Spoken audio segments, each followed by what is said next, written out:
Tauragadi sir, hafta ano yun tawibra monthly tawibra. Ay kung gagi missing apun mama di jangan manila sir. Ay di meeting ko mamdi tawibra mo niyo sir. Adu madam kaya tawi kaya mama talu tawi na pet kang buya. Hay better day harake. Sige kugang sipun na one of the every Sunday. Sunday is very important day. Village atop pat apon sa jama.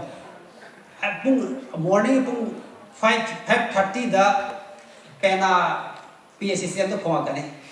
Morning. Pena ay ko konta dito. Anang sama ga mga truk mama payar ga ke mahada oi urani subjit pai thong ra ni ko pena ko khra ga dito. Adu pena ko khra ga di subjit to rani just 9:30 da mama ga no pisabla ni yen noi mu ka no yen ki thabok to rani then evening da pung mga da suti thar ni work set everything project ki Sunday gi oina har ba Sunday si work set suti thar rani pung mga da ang student mayam sing English spoken class malay pung amagi village di oina adu pung amagi class e loi ga adu de villages mayam la ni kaya pun ni ko nai gai pun ni adu da pun de villages in the evening last session da ni nupi nupa loi ba angang hoi yar ga discussion ka ga ni ma da koi prayer to ga ni prayer ga any religion to ba ya yang new channel prayer ni adu ga pun nei sei sa ka ni jai saga discussion talker speaker ani lai gani no magi Sunday gi aduga magi wezes ami to yen to kani lila yeng di koi de du to. Yes, next question. Oh, second nanti. Maya sir. Oh, sir have you sir ana arab ko di bang jai pi di aduna koi de Termai tau ke kata project se adum yaroi fail loi ni ai to di government na teng pang ni mani actually har ga ni ko government ki makok ta gi thang dari ni koi tau pi hai ba kum ga ma di hai han ram ne na that pi ra ko ya I want thanks to them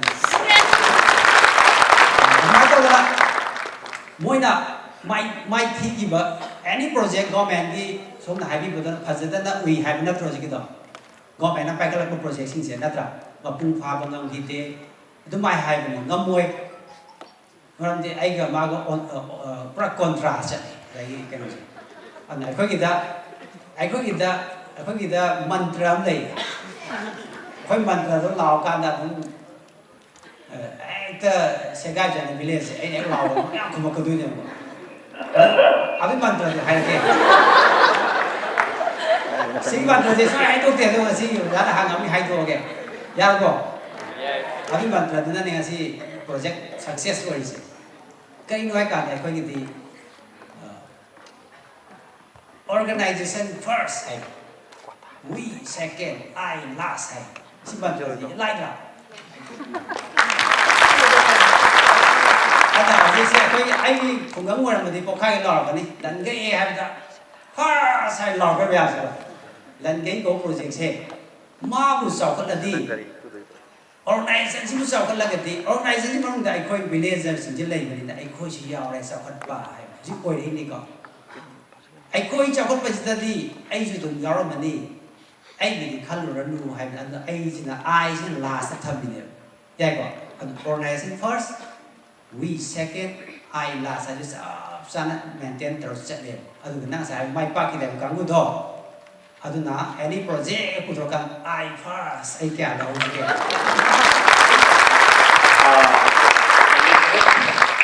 tha ta lai ba da first ko lai ka ba gi na we second twa ta ga ai gi na I ni maning tham ni mang I mang tha ni project mai pa ki da ni thank you.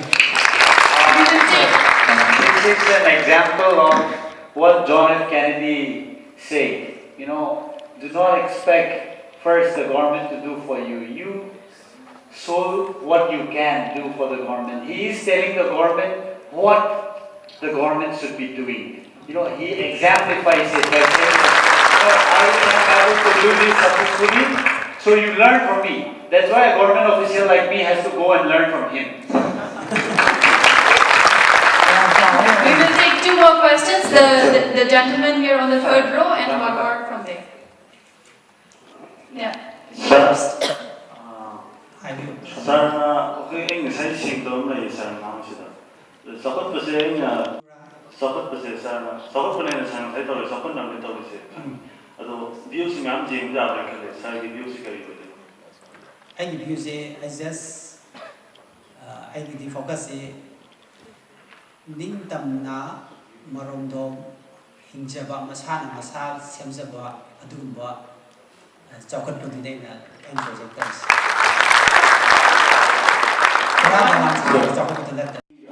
이 프로젝트가 건강세상을 신비로 만든다. 아토피나 마파란디 머니푸르기 월스 나자가 인디아 나자가 마파란디 라가가 서기 빌리지다 서나 파티브리바 타우트로네 마시기 마탕다 큰바 나자가 인바 나자가 아디고 마탕들 서스도 아디고 마탕다 술레 자다나 village की music से attract हो opportunity से लेकर नचरगा later बताया कि sir ना दूसरी मर्द सभी कई मॉडल भी हम करते हैं Arakpa anybody mapan gitu na tuh manung gibi ni yang lahan ini sih kok. Aku cakap gibi macam jil lahan ini, aduh ke interaction tu nanti. Just aku gibi bagi demonstration tahu ngai pi sabo ya hon jaga le. Any question interaction macam tu dah aku gibi madu self. Ada nak hangi, aduh ga. Practically ay napai ada madu kamai tu dia ini sih jani ada. Thank you all for the questions, and thank you Arun Kumar for the wonderful presentation. Before you go down, I would like to invite our founding curator, Mr. Amsram Pame, to felicitate you for that wonderful presentation, sir. Thank you.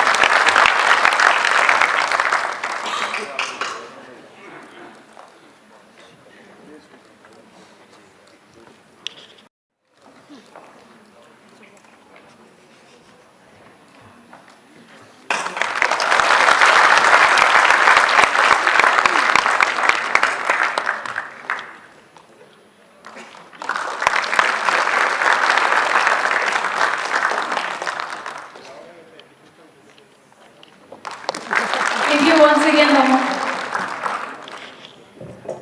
Arun Kumar. We have our second speaker ready with her session. Before I call out our second speaker, let's have a look at her profile. Leadership for a learning facilitator, come advisor on how to integrate climate adaptation into development planning and climate proofing of development projects across sectors. And thank you very, very much for having me here. I cannot tell you how happy I am and how grateful I am for being here to join this very important cause. Thank you, Global Shapers, for what you are doing. Thank you, sir, for incubating such a powerful initiative, which I think is the need of the hour. And I am so grateful also for finally making it to Manipur, because I have been working for 20 years now, and in these 20 years there were 5 times that I had to come to Imphal. For some reason or the other, I was not allowed. So finally I'm here and I'm very, very happy.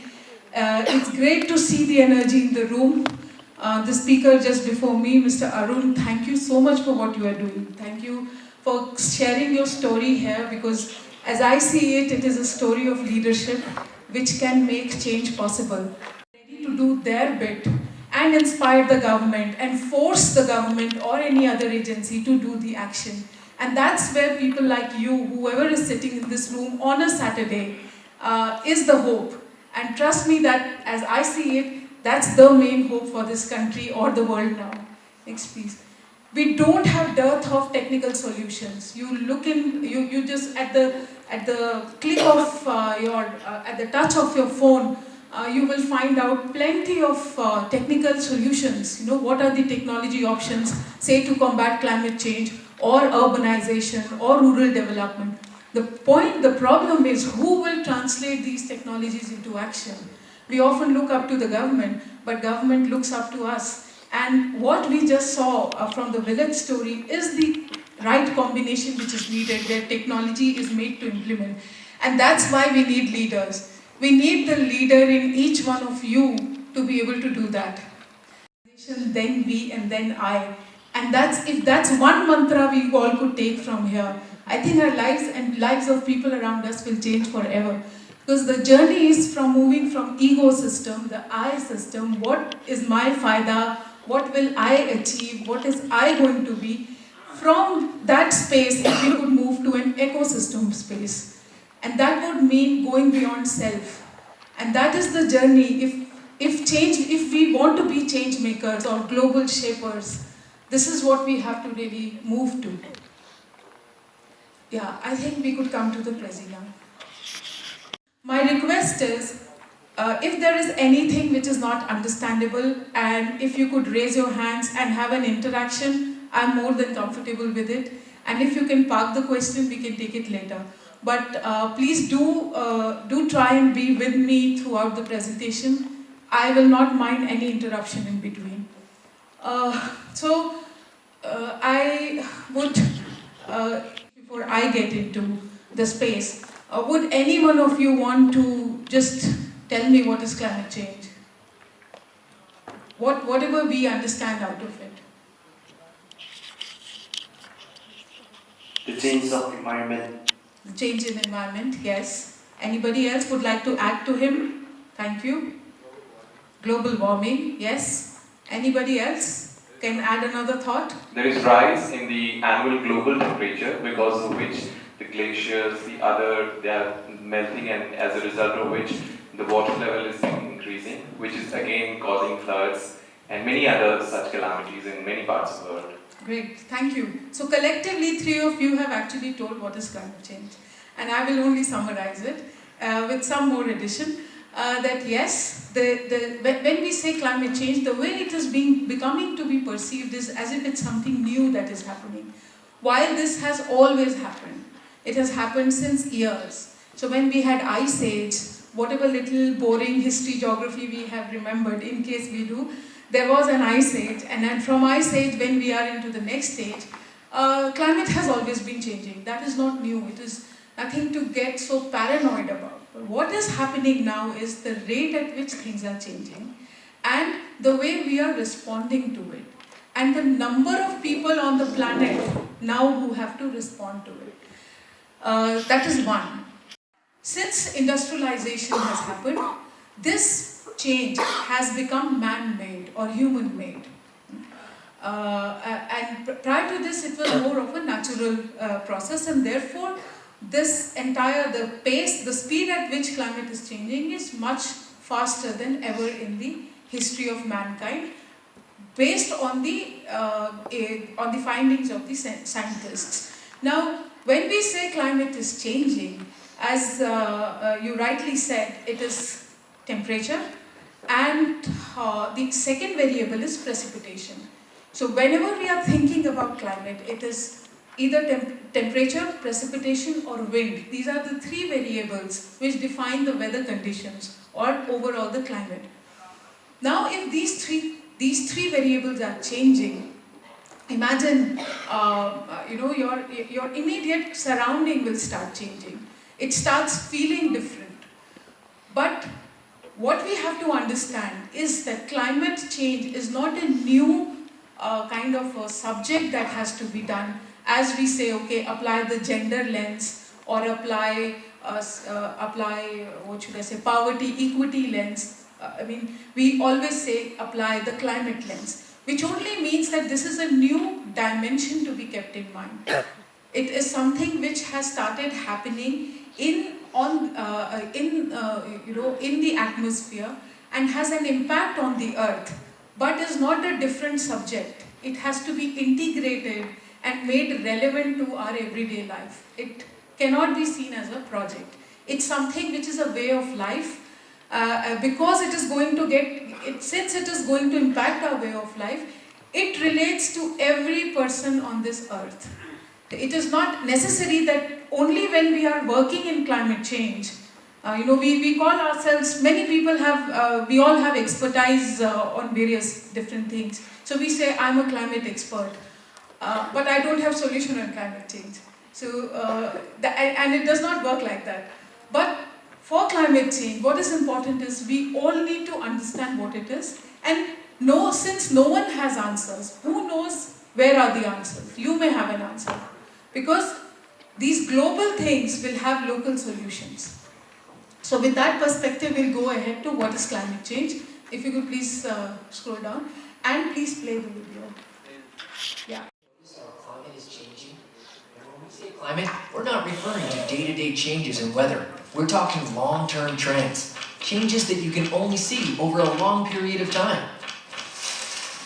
Like shorter ice cover on lakes, warmer average winter temperatures, longer summers, more frequent heat waves and flooding from severe storms. These changes in climate can be difficult to see as we go about our daily lives, but they are important because they impact our communities, economy, and culture. The way we live is based on the climate we live in.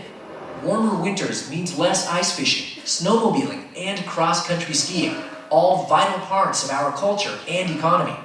Longer summers mean farmers have a longer growing season, but more bugs and diseases to deal with. Heat waves may be nice if you're on the beach, but they can harm vulnerable people like the elderly and young, or those who don't have access to cooler places. And flooding from heavy rain can destroy homes, roads, and crops. As our climate continues to change, impacts are becoming more and more serious. And even if climate change is not impacting your community now, it will soon. But how and when we react, though, is up to us. We can adapt, which means we change the way we live based on how our communities are being impacted. If flooding is a problem, we can redesign stormwater systems to handle more water. And we can plant trees and crops suited for longer, warmer growing seasons. We can plant vegetation to provide more shade for cold water trout streams, keeping the water temperatures down. And we can develop heat emergency action plans to assist vulnerable people during heat waves.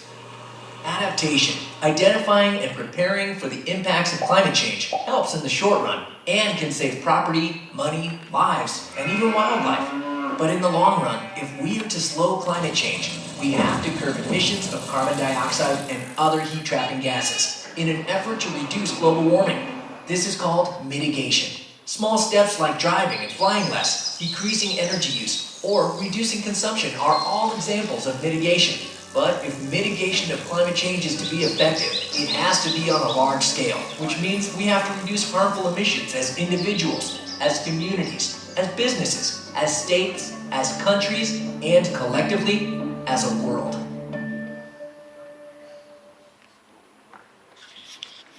It's going to affect everybody. Very powerful message. Ma'am, here. Yes. Okay, good morning. So it was a very nice message that the video has just given right now. So the video just said that the change should be in a large scale. For example, the vehicle fumes that are like causing pollutions, which is a major pollutant. Here in Manipur, we see diesel autos, so much of diesel autos, and all these vehicles. Maybe in other parts of the state also, and maybe in other nations also. But then people are like, yes, we should change. Yes. But then are they really changing? They are not really changing. It's Absolutely. like, We'll definitely come to this part of it as to what exactly can be done at the local level. Thank you. But from this this video, because we will be moving on with the presentation and you might have some answers. The presentation is not yet through, by the way, if you thought you're getting rid of it, no. But if you could tell me some other message that you get out of this film. You said it has to be on large scale. Right? Any other message? Thank you. We'll come back to you. Please hold on that thought. It's very important. We'll come back to what is happening in Manipur as well. Ma'am, we have a myopic obsession of centralization and monoculture, especially when it comes to environment and climate change. So I think the video is more from like drifting from monoculture to diversity and from centralization to decentralization. All right. So it advocates decentralization, and for all of us, if we do not understand that completely, it basically says instead of producing at one place and making one center as the hub of power or production, do it in smaller places, let it get decentralized so that the transportation and other things get lessened and things are done locally. Again, Arunji talked about local economy, local sustainability. It's on the same lines. Anybody else? Yes. So how do we cope with the changes in the environment? Thank you very much. Any other message? There are a couple of messages we are missing. Okay, I'll come to it then quickly. A lot of times our media or even while talking, we just say, oh, this is all because of climate change. Well, may or maybe not. Because to be very sure that climate is changing, we need to see a pattern of minimum 30 years. Only when there is a pattern recurring for 30 years that we say that yes, climate has changed. Otherwise, other than that, these are variabilities. Climate is varying. It is, and what now from this point onwards in my presentation I'm going to use is a lot of global language, and the intention is that you all also get familiar with the global language. The global discourse on climate uses these terms. So often we get very intimidated with terminologies, and it's important that you get familiar with these terminologies. So climate variability, which means there are variations, but climate change is a typical characteristic only when we see a pattern of 30 years. So for past 30 years, now it is evident why people are saying, scientists are claiming that climate change is happening, is because past 30 years trend is that the temperature is rising. Could we go ahead, please? Is rising. That is for sure. So a lot of times we debate, is the enemy CO2? CO2 is carbon dioxide, and the unit to measure carbon we are measuring it in carbon in terms of CO2. But when we talk about other gases like methane or many other gases which are emitted in the atmosphere, we break it to carbon dioxide. That is another important thing that you need to know about the science of the climate. So for now, for last 30 years or more, it is evident that the amount of carbon dioxide in the atmosphere is ever increasing, and now it is established. Recently there was another report which is done by global committee, I'll talk about that in a while, IPCC. That report confirms that the earth has already warmed up. It has warmed up by 1.5 degrees rising temperature. So what we are talking about is the average temperature on the earth is increasing, which is very different than when we say that today, say Imphal is warmer than yesterday or the last season, though it may have a bearing. Next please. So what has caused this amount of carbon dioxide in the atmosphere? What exactly makes, suddenly why we have so much of carbon? And that's why I come to my opening point, the opening part of the presentation, that the river, source of the rivers, and a lot of other things have started happening with this kind of construction and cutting of forests and industrializations and vehicular traffics, plus many other factors, have really slowly leading to more carbon dioxide in the atmosphere. Next, please. Next. So what are the impacts? Impacts are what you just saw in the video and some of you just said. The temperature is rising. Not only the temperature continues to rise, and that is what global warming is, as some of you said. It is warming at a faster rate. We do not need a cold earth. We all will die. We do need a warm earth, but we don't need a hot earth. And the pace at which it is warming, that is impacting everything on the earth. So our biodiversity is getting affected. The life in oceans are getting impacted. Agriculture is getting impacted. And alongside temperature, there are changes in precipitation pattern. So there is an argument in India, the overall rainy days have not gone down. We are getting the rainfall we used to get. We are a monsoon country, we are a rain-fed country. Monsoons is what is so important for our agriculture. And overall, if you see in a macro level, nationally, the amount of rainfall we are getting is not reducing. So then what's the problem? The problem is that the pattern of the rainfall has got changed. That what we used to have, our crops are used to having a different amount of precipitation at different intervals. Now suddenly, either we have too much rain on the same day or consecutive days, and it is too heavy a rain, or we don't have any rains. So there are dry spells, and when the rainfall is coming, it is too heavy. And our crops are global at a macro level. One is mitigation, and the other is adaptation.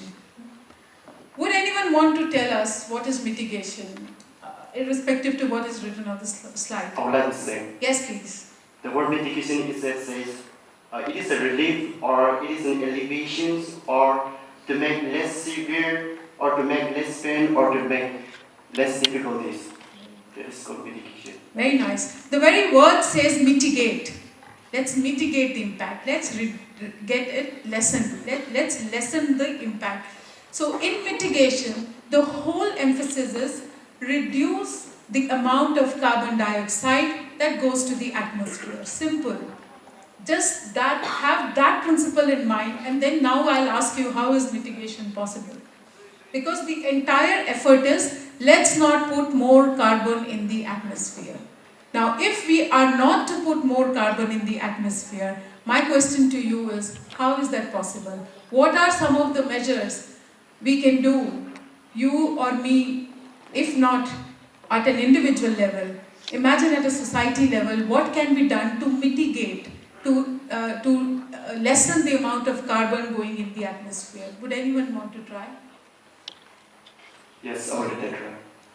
Like as we have seen in your short video clip, actually we are using a vehicle, and which release a lot of smoke, and in replacement to that we can use a bicycle which release oxygen or air in that. Yes. So bicycle doesn't release oxygen, but yes, if we plant more trees, that will release oxygen. What bicycle use will do will be it will emit lesser fumes and therefore lesser carbon. Thank you very much. Anyone else? And ma'am, a lot of has to do with our lifestyles also. Absolutely. And I will give just one example by saying here that normally in villages, like I come from a village where people earlier they were using pot during summers, which can be like done. So now, as more and more people are going to the urban areas, or I should say they are earning money, so now they are feeling that we should have refrigerators. People in the urban areas, for those who have refrigerators, they are now moving to having double door refrigerators, right? Coolers are placed by ACs, right? So the level that if we were here with the level of money that we are getting, we are going up, right? So this thing we can change at our level. Yeah, we will come to what extent it is desirable to change and what can be changed. But yes, thank you. The core point that you are trying to say is that the kind of luxuries we use in life are also emitting. So yes, refrigerator, air conditioning, all of that does impact. But move beyond yourselves also. See at a society level, at a macro level. Something that the young lady was saying, that it has to be at a large scale. What are some of the things that can be done at a large scale for mitigation, to mitigate more carbon in the atmosphere? Electric car, okay. Anything, CNGs, okay. Use of solar energy. Use of solar energy. And instead of thermal. Instead of burning fossil fuels, if we go to solar. Now, it's another matter that the solar panels, the manufacturing of solar panels is also done into some kind of industries, and even that has carbon. But yes, on a long-term basis, using solar and I would say natural sources of energy than burning fossil fuels. So burning of fossil fuels, and thank you for all your responses. Burning of fossil fuels is a very, very important element which needs to be curbed. Anything else? One more. Yes, please. Implementation of forest protection aid, like such as plantation of more trees. Plantation of more trees. Because trees are the lungs of our environment. As lungs of our body are here, trees are the lungs which can save, because they produce something called as a carbon sink. Forests are a carbon sink. They absorb all of the carbon. As little children we knew that trees release oxygen and breathe in carbon dioxide. I mean, if I would think of an analogy of mother, I would say it is a tree. Because she takes everything which is toxic and gives us everything which is pure.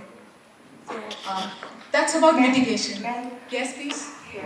I really want to suggest my humble idea also here. I think we have all the problem is known to us, and we know what solution can be met also. We are well educated, we know what is what, and we know what to do actually. But I think self-discipline is very much important here, because we know planting trees is very much important. Okay, some will be planting trees today, and the next day we will come to water it again. So I think what we do, we should be responsible of it. And I think self-discipline is a must, because only doing for people to see it is not what it takes. We should do it like purely, wholeheartedly, so that the change can be made. Thank you very much, and love you for that. Thank you so much. Thank you. Because self-discipline, self-commitment is very important. We'll quickly, someone wanted to say something, and that will be the last one. Right side. Right. My right or your right? Yeah, okay. all right. Yes. Ma'am, from the societal view, the rate of transportation is increasing. So we cannot completely eliminate the forms of transportation which uses the fuels. So what we can do is we can support the public transportation system so that we can somewhat reduce the rate of carbon dioxide. Thank you very much. We will come to individual actions, but this is a very important point again made, that we cannot stop development, and we do not, no one is advocating not I would say being beneficiaries or of development or not enjoy life, but do it responsibly. So I'll combine the last two comments and just say, for instance, if every house has 3 cars or 2 cars, or if adjoining households are going in the same direction and we have 20 cars, we'll only have traffic jams, we will only have more of fuel consumption and so much more of carbon emitting in the atmosphere. You would also experience when you are standing in a traffic jam, your throat and eyes start burning. It has instant health impacts. So you think about any development indicator. It could be health, it could be water, it could be livelihood, it could be urban development, sewage, anything you think about, agriculture. Every part of our life can get impacted if we don't deal with this enemy coming our way. So while we have our own differences, we can still deal with that, but we, instead of dealing with these differences, we need to see that there is something else that is coming which needs a lot of cooperation. We'll come to it again, but that was about mitigation. By and large, so mitigation are large-scale things. Till the time we do not have policies also which say, okay, no, we are going solar, come what may. There are countries which have done that. Germany, Netherlands, and I don't really want to make global comparisons. We need to pick up good examples from there, but the sheer size of India does not make it possible to replicate everything 100%. What we must, however, need to learn is how, despite complexities, they have managed to do it, and if there are lessons to be learned. I think as Indians, as people in local areas, regionally and state level, we have enough of expertise to be able to devise our own ways and mechanisms of dealing with any problem, be it climate or any other. Coming to adaptation, that's the scale where you, me, us, local village, panchayat level, community level, organization level can deal with. And what is adaptation?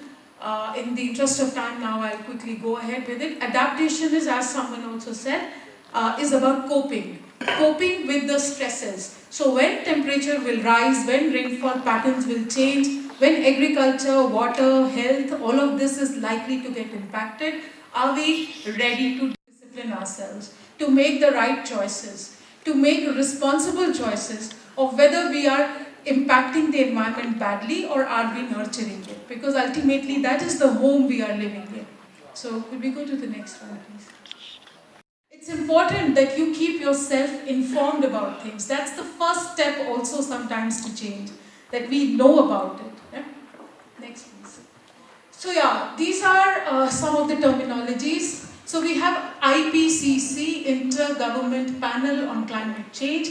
This is the body, it is an international body of scientists. They make assessments after periodically, year after year or 3 years, they give that. And this is a body which has been established by United Nations Environment. This report was out recently.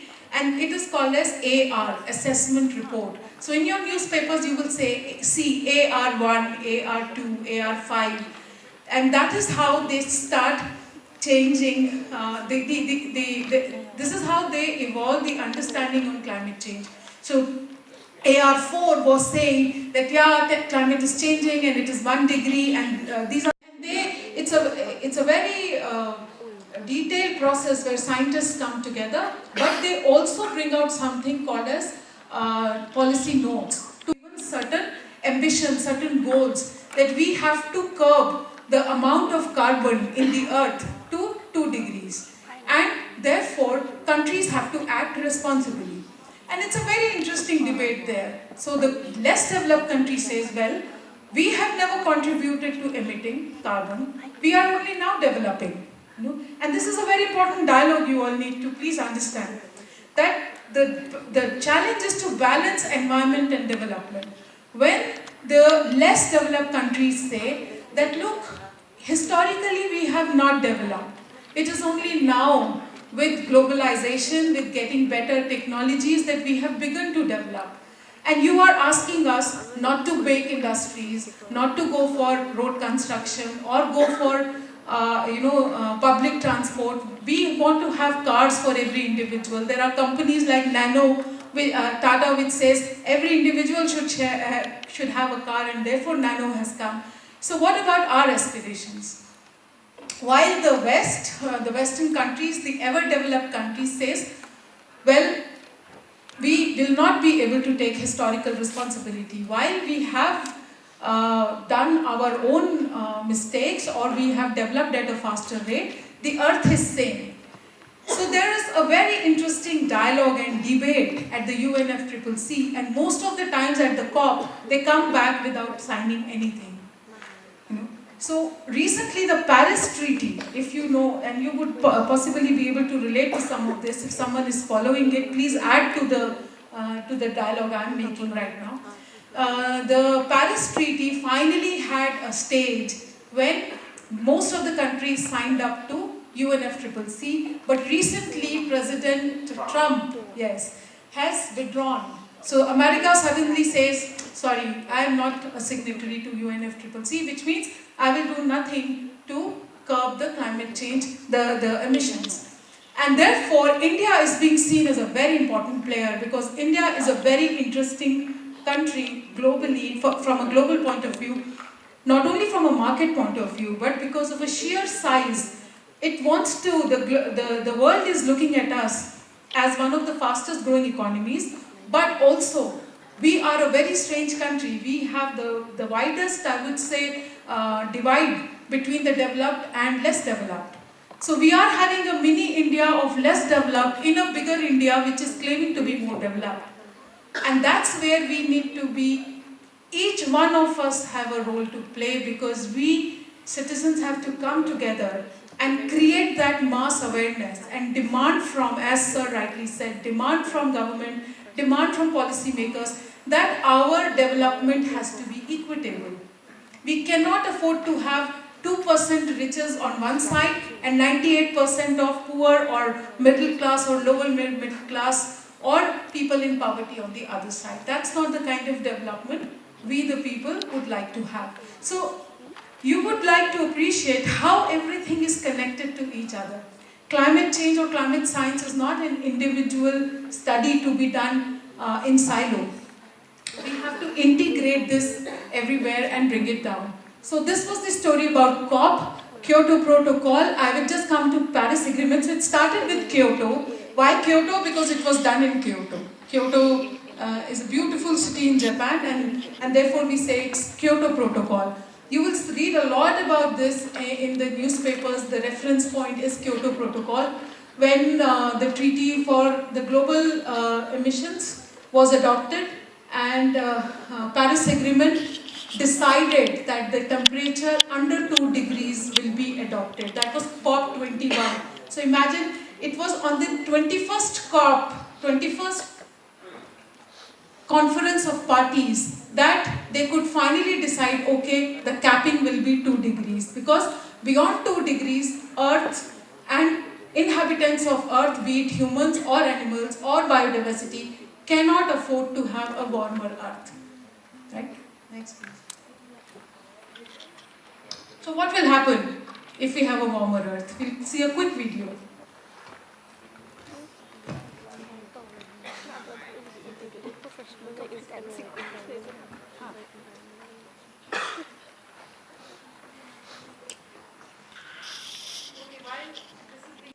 And to those engineers who invent email IDs and IoTs, they are saving the Earth practically, actually.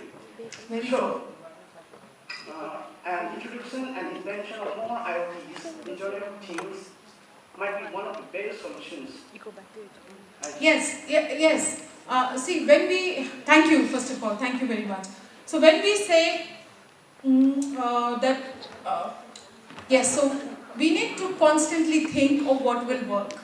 When we label anything as the best, we will need to map the entire system. Because when we say internet, then we also have various calculations on how much does the charging and how much email circulations also consume energy. But definitely when you say it's a comparison between cutting trees using paper and digitally, most definitely that is the choice to make. And these are the kind of permutation combinations we have to make. By the way, we will need to ourselves do an exercise as to what are all the kind of activities we can do to combat or to do our bit. But let's come to the film. Thanks for the input. A single degree temperature increase could eliminate fresh water for a third of the planet within 85 years. Warming at the poles happens faster than the global average. 40% of Arctic sea ice has disappeared in the last 30 years. While ice reflects heat, oceans absorb it, so as ice melts, the process becomes self-reinforcing. More ocean surface means more heat absorbed, which raises temperatures, making the ice less likely to reform. Mountainous regions are at greater risk of landslides as the permafrost which held them together for thousands of years melts away. Low-lying countries like the Maldives are submerged as sea levels rise, and countries already hit by hurricanes face ever greater storms. At a 2-degree rise, people begin to die in what are now considered normal summers. In 2003, with temperatures 2.3 degrees above average, 52,000 people died across Europe.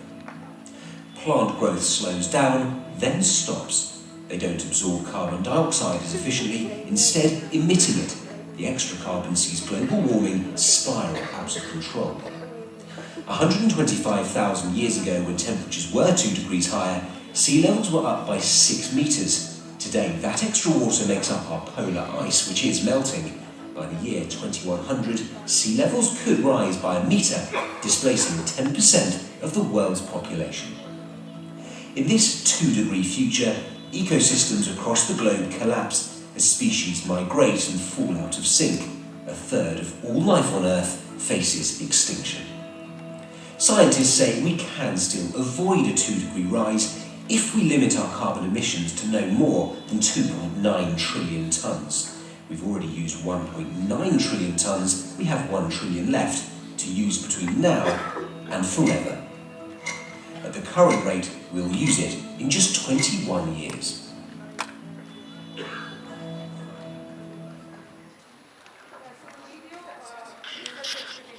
And we know what is going to happen if we go much higher. I'll need to welcome everyone, you can go through this. This can be a summary. For now, we'll move next. Coming to Manipur. So at the national level, we have the NAPCC. At the state level, we have the SAPCC. These are all quite interesting, rhyming kind of words. But SAPCC stands for State Action Plan for Climate Change. You need to be informed about it, that it is the SWGC. This is the, so you have SLACC. These are the different committees which are working. So the Chief Minister of the state is responsible to oversee. Then we have a state level steering committee which under the chairmanship of Chief Secretary, which oversees that the State Action Plan for Climate Change should not only assess what is it that is going to happen to Manipur when climate is, as and when climate is changing, but how should we now plan our development in a way that we can both mitigate and adapt. And the nodal agency which is responsible is the environment, the Forest and Environment Department is responsible for coordinating the entire development of the plan. But usually the problem is that the other departments think that, oh, climate change, go to NOEF, Ministry or Department of Forest and Environment. We don't have much to do. A health department or a water department usually will say that because we think that it is their mandate. And now you would definitely be able to appreciate that how climate change will be a mandate of every department. There will be a multiplier's impact. Next. So transportation, burning waste in the open, using electricity properly, small things, with the kind of electricity right now we have, or even in our homes, responsible action towards it, burning crackers, producing more waste, and using new products and services each time. So there is a short film I would recommend each one of you to see, which is called A Story of Stuff. It's a 7-minute film, The Story of Stuff, which only says how market is always attracting us. If you please buy this apparel, buy these shoes, buy these wallets, buy this kind of a new designer handbag and designer whatever, all of that has a bearing on the environment. And we must see what are the water footprints, what are the carbon footprints, how much. So please, my appeal to you all is educate yourselves as to what is my favorite list of things that I want to buy, and just go and see how is it produced. Is it produced first of all locally or in some other continent, and how hard we are working and spending all our money to get that only for our satisfaction, which is somewhere here. It doesn't even make us happy on a long term. And that's the very strong appeal I'd like to make. Please make a list of things you aspire to buy. See what are the footprints in the production process, and then make a choice for what would you like to buy. So we should not go khadi only because Gandhi ji said, but because it makes sense. And that's the kind of religion we should now talk about. That is the religion that and I talked this after being inspired by Mr. Sonam Wangchuk, who is the Magsaysay awardee and the protagonist of the film 3 Idiots, who talks about how now using plastic should be ahimsa. Now, say using a car alone when we can go by a bicycle should be treated as ahimsa because we are going to damage something else. Next, please. This should be the last slide. So calculate your own carbon footprints. This was the message. Make a list, see how much carbon emission. Next. So yeah, one second. Right now, the average is the average carbon footprint per capita carbon, per individually carbon that is being emitted ranges between 4 to 20 metric 20 tons per year, and the ideal should be 1.2 per year. So every individual needs to have only this much carbon footprint. The internet is full of tools which can tell you what is the carbon emission you make. So when I have come from Delhi to Imphal, I have emitted carbon. And it's all about offsetting it. How should I change my karma to offset that kind of a carbon? We have to start thinking like that. We may not always be able to do it, but we need to start thinking. Next. What can I do at a larger scale? Next. Demand action. We have talked about it. Next. We have to go away from fossils and come to solar. And no, please, last one. encourage companies to reduce their ecological print. So now that you are at this stage and age of life, that from here you are very soon going to be able to influence decision making in the companies that you will work, or you might already be working, or in your environment through government or through media agencies. We need to start demanding companies to go the green way. And market listens to its consumers. Market is the force we can definitely change. It will also force the government to change.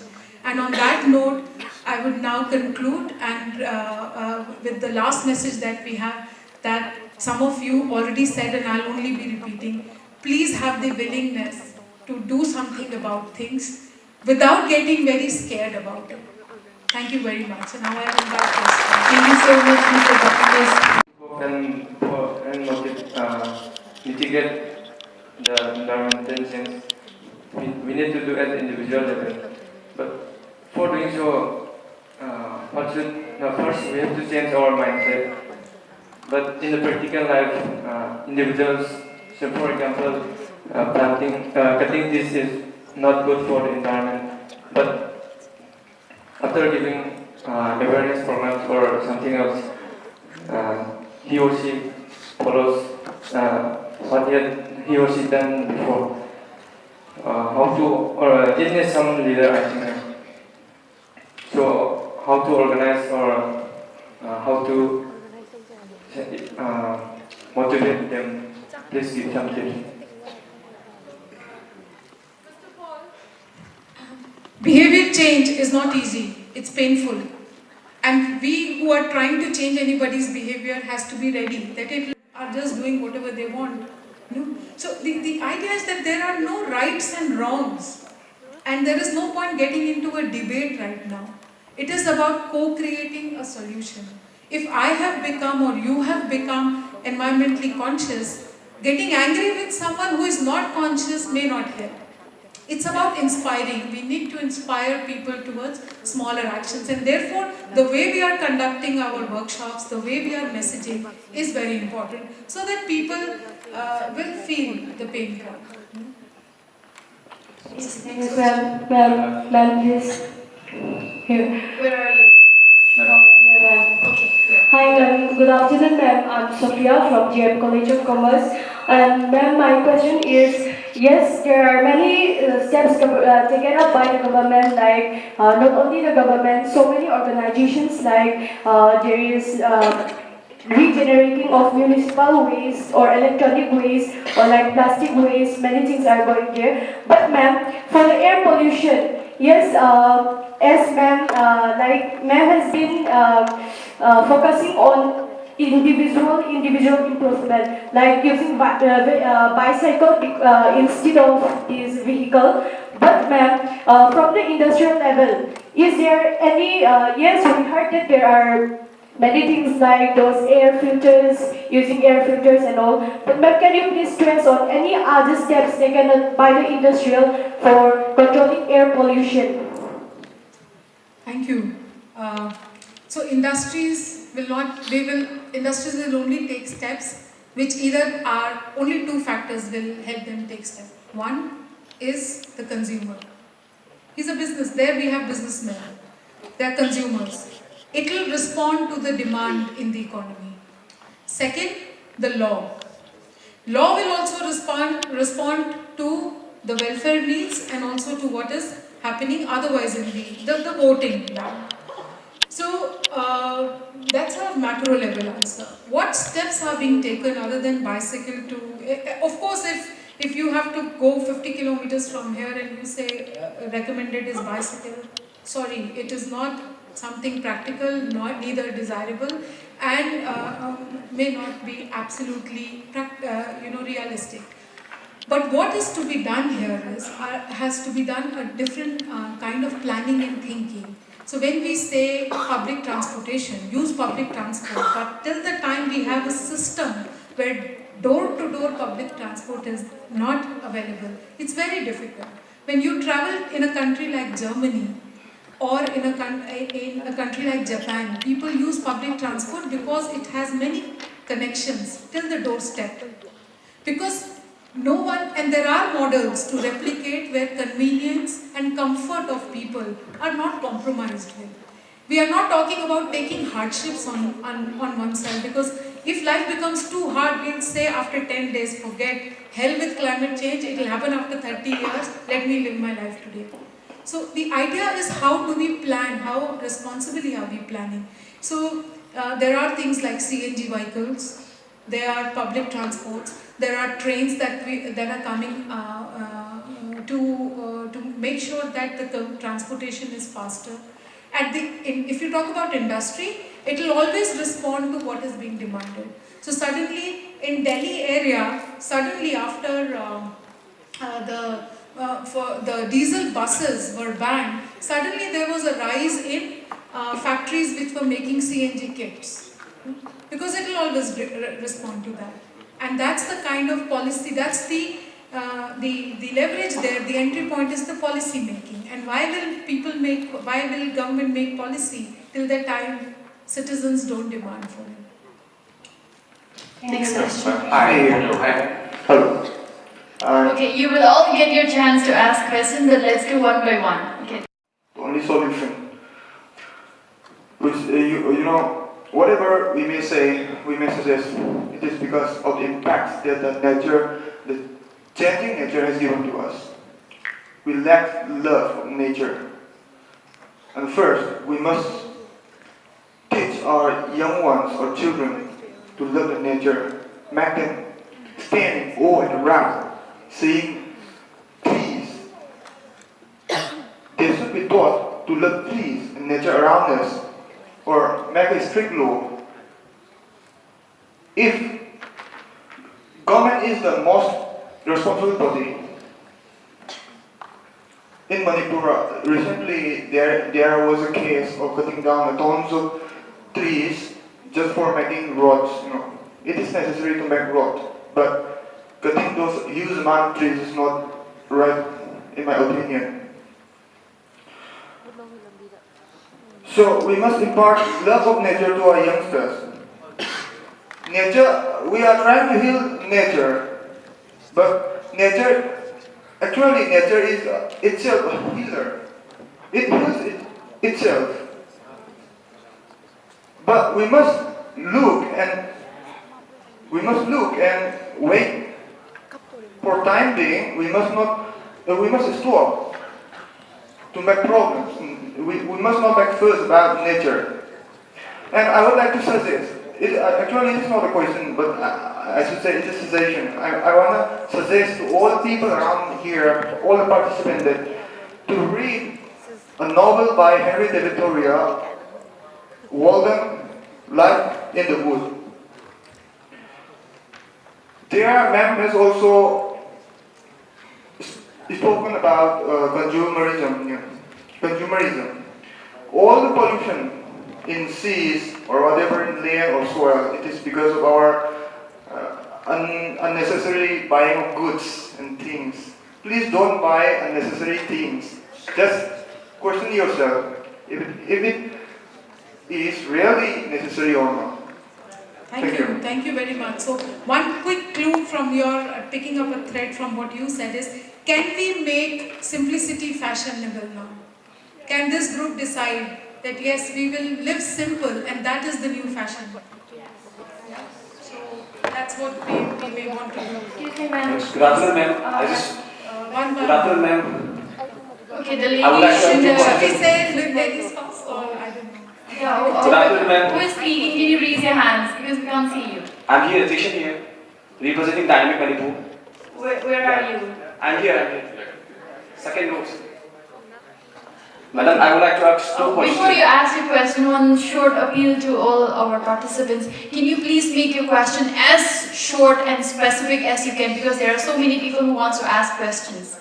Yeah, Madam, I would like to ask two short questions. My first question is, how has global warming affected the world so far?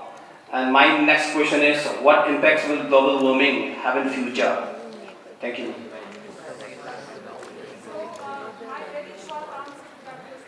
That we can meet in the break, because this will not have a short answer. It'll have a long answer. A little bit has been covered here. And yes, I'll be very happy to, not only to you, the invitation is to anybody who wants to understand more on climate or adaptation or local actions or leadership. Please feel free to write to me or even text me. If you may call, I may not respond very quickly, but I will be available to support you in whatever limited ways I can, if that's okay. Ma'am, excuse me, ma'am, I have a question here. So like you rightly pointed out that the lived reality of the people here in the developing countries is different from the developed countries like the US and all. And also that climate change is a longitudinal change. A lot of us are not being able to comprehend that climate change is for real. And a lot of the public, us common people, are not being able to understand the jargons that are put into saying that climate change is it. And of course, even Mr. Trump himself vehemently rejected climate change is for real.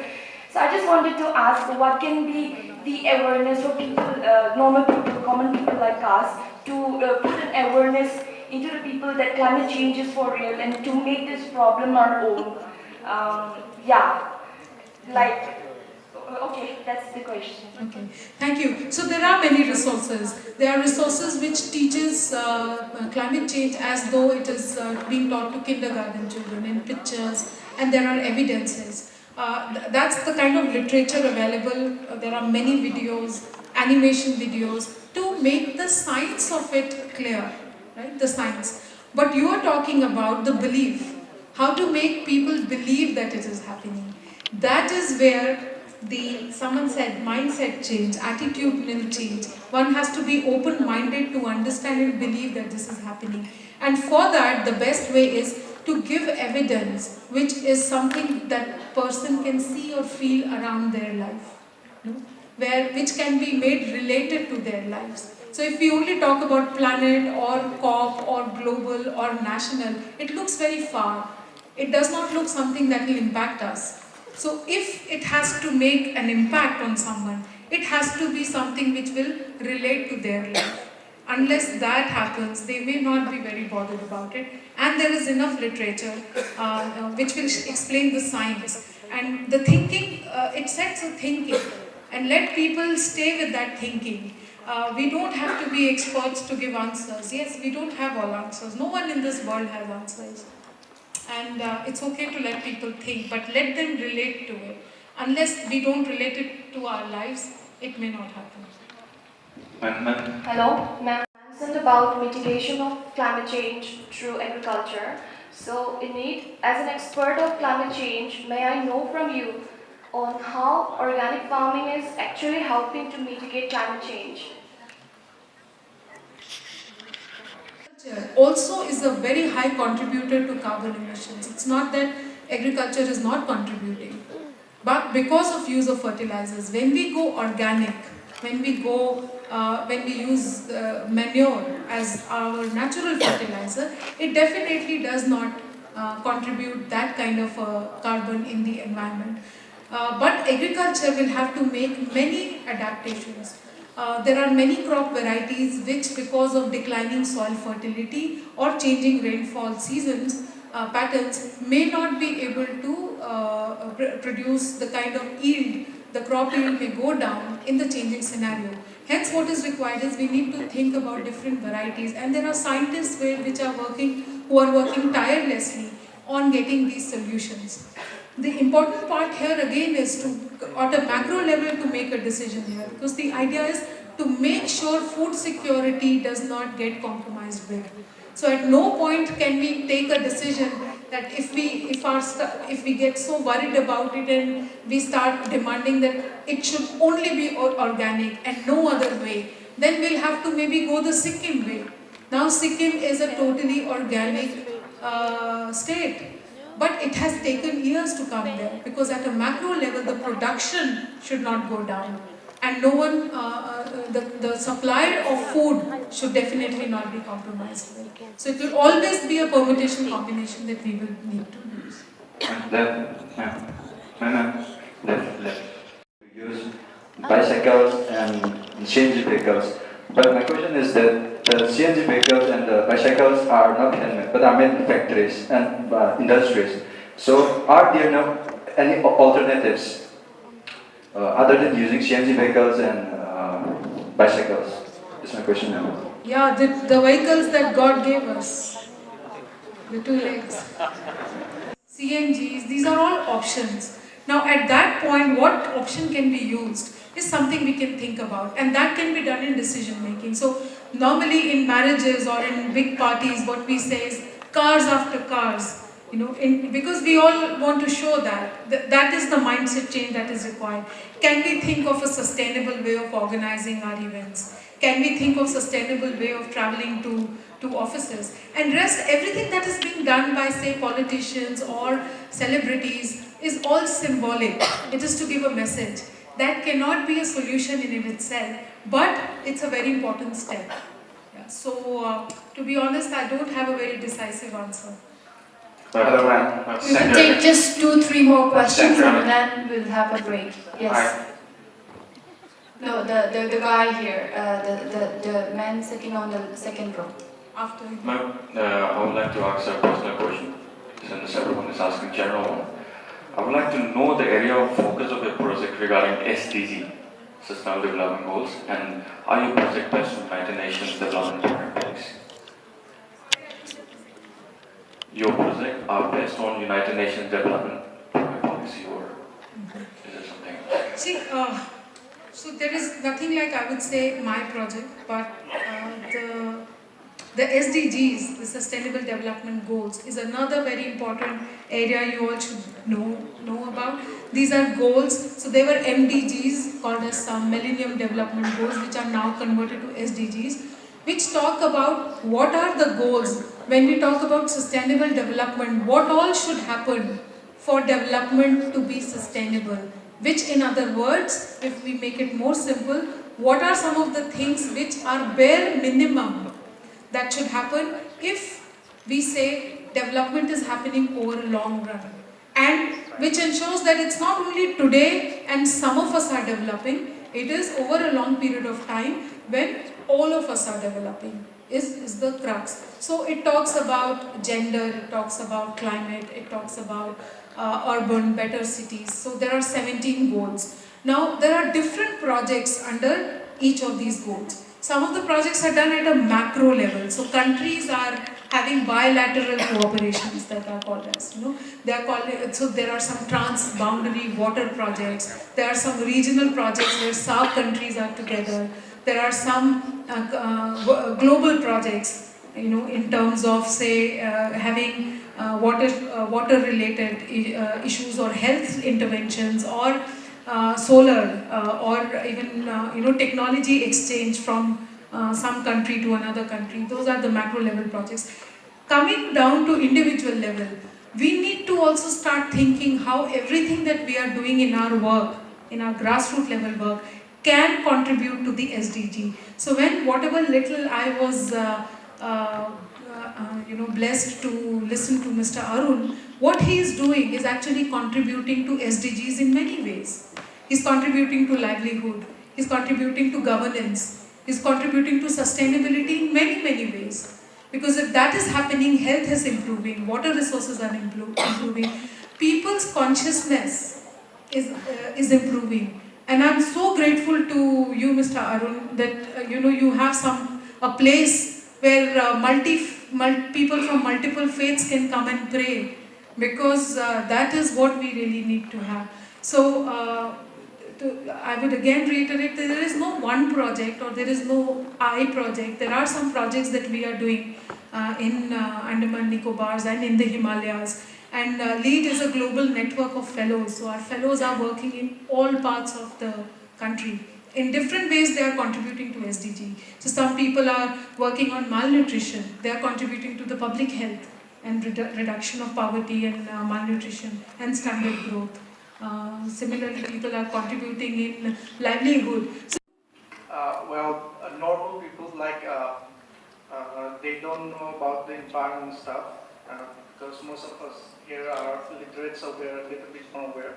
So how do we convince the normal people that caring for environment is the best economics? Sure. So this is a question the young lady also asked, and the one thing we can do is we can listen and build on to each other, of course. How normal people is, again, we are assuming that people don't know about it. Everyone is feeling it. The farmers who are not so literate, if by and large we say that, are feeling it the most because they are handling the earth more than you and me are. They're dealing with earth every day. They exactly know. They may not use the jargon, they may not know it's climate change, but they know something is changing. And by the way, they are also adapting to it. While we are talking about it, they are thinking about it, they are devising new methods, they are with their own indigenous knowledge. So that has really a real value. For sure, going local, having local solutions, doing things as far as possible within the domain is the answer. How do we convince? How do we reach out? Is by reaching out. By talking about it, by making simplicity fashionable, by not wowing or being in awe of what next do we need to buy, and really making environment and simplicity as the core value. That's how I see it. Thank you. We'll take one more question. Yeah, center here, straight from you. Here. Okay, last question, please.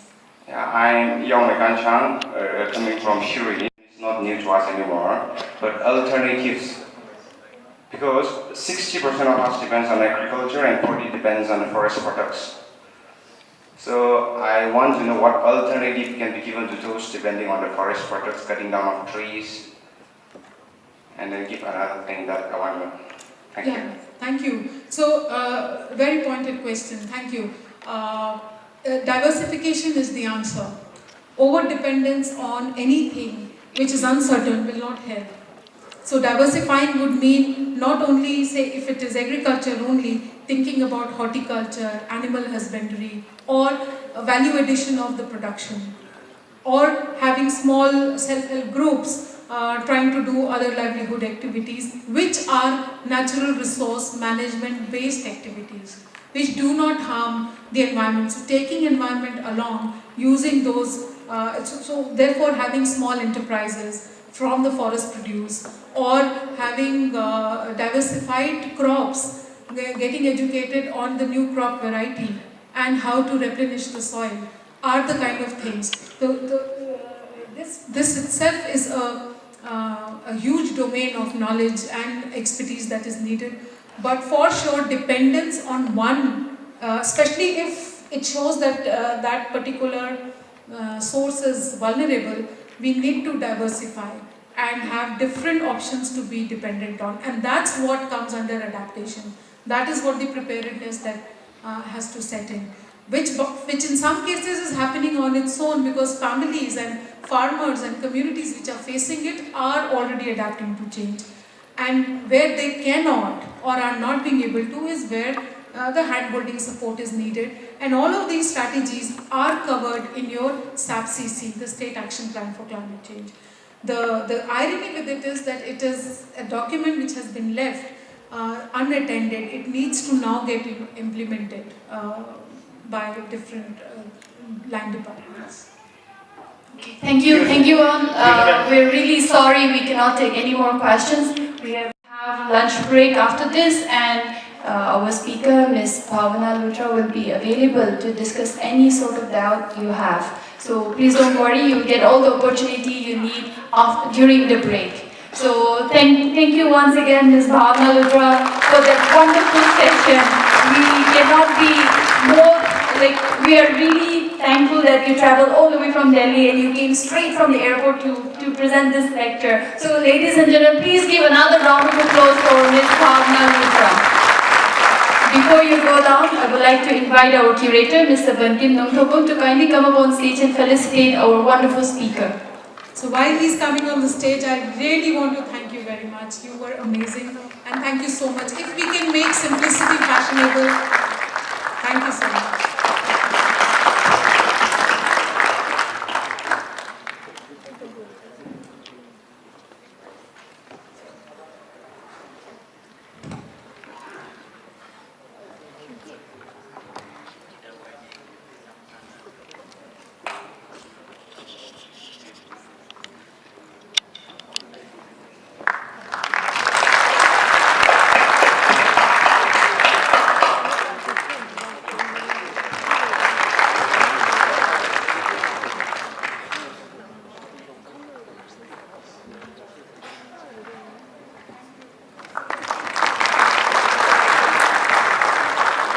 Thank you once again, Ms. Bhavna Luthra.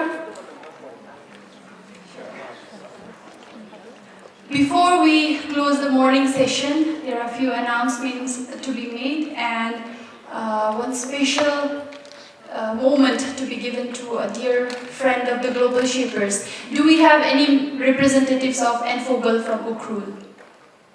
Any representatives from Enfogel? If you're there, can you please stand up? Representatives from Enfogel, Ukrul. Jefferson, are you there?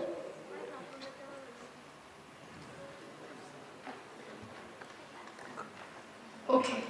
So, ladies and gentlemen, Enfogel stands for Environment Force at grassroots level. They are based out of Ukrul and they are a voluntary organization. In the past few months, Global Shapers have initiated a project called Trillionaires, where we plant trees at any available location where we can.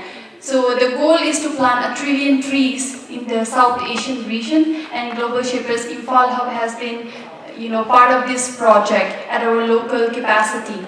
So for Ukrul, we were fortunate enough to have Enfogel join this cause of planting trees, and with the help of the volunteers from Enfogel Ukrul, we were able to plant 8,500 trees only in Ukrul. So ladies and gentlemen, please give a big round of applause for our volunteers from Enfogel, even though they are not here. If all of them could make it here, but unfortunately they are not here. So that's one. Another announcement is if there is any representatives from WAPS, Shiro Youth Club, Tribal University, you are all requested to kindly report at the registration desk. Kindly reach out to Mathani and Johnson. Thank you. So after the wonderful 2 sessions of for the morning, we have another lineup of exciting sessions based on education. We have our speaker, Mr. Deep Jyoti. Can you please stand up? We have Mr. Deep Jyoti, who traveled from Guwahati, and we have Ms. Natalie Dora Sehu, who has traveled all the way from Thailand. Can you please stand up? So they are all ready to conduct their sessions right after lunch break. So I would like to request all our participants not to disappear after lunch. So, yeah, okay. So anyway, I hope you all remember your numbers yesterday. Shall we do another counting? So let's do like this. Whoever has their numbers, you may proceed for lunch at your respective group numbers, respective rooms. Same as yesterday, whoever does not have a number can stay back. We will allot numbers for you.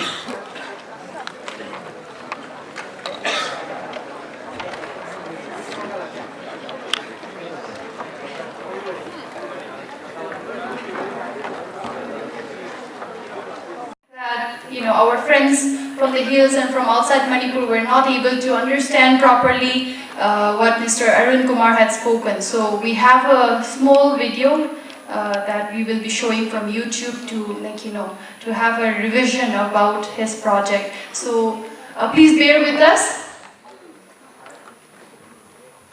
Please bear with us and enjoy the video. Sustainable livelihood pinabagi pandamda adopt tawkre. Development asi wake of Prime Minister Narendra Modi's vision of adopting and developing the village into a model village ki makhada lakli. Haujik fawada organization asina Nongpok Sanjinvam village da tongan ba lam mangada development purakre amadi Kunjasing da sendan lambi piri. Hiram sida meeting tamina 2017 da village asi Prime Minister Narendra Modi ki vision Haibadi MLA Amadi MP Kudingna Sanshat Ashram Gram Yojana gi makada village amamam adopt tawba amadi village adubu nungaina hingba yaba mafam amada transform tawbagi tung induna adopt tawkhibani. Langley ki Chief Executive Officer Talim Arun Kumar masama thantana government ki mateng amatta yaudana village asibu manage tawba amadi role village ama oina develop tawki.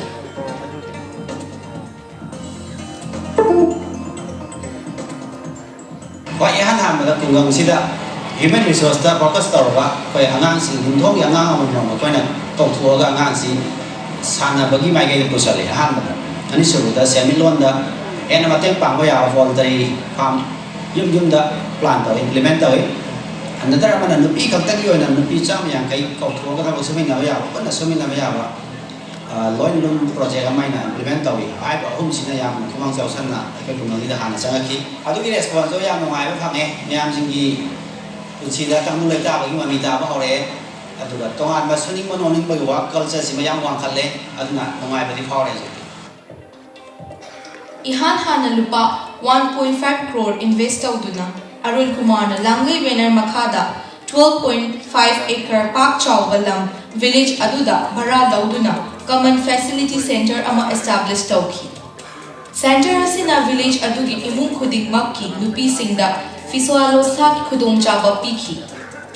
Imung khudik makta backyard poultry farming pi batanattana Langlena yen 10,000 local breeds amadi nganu 8,000 local breeds yokpayaba poultry farm amasu linkhatuna bazar da distribute tawduna sendal lambi amasu oinaki masigi sumathakta water harvesting facility su pukri achoba kaya sengatuna fanghanki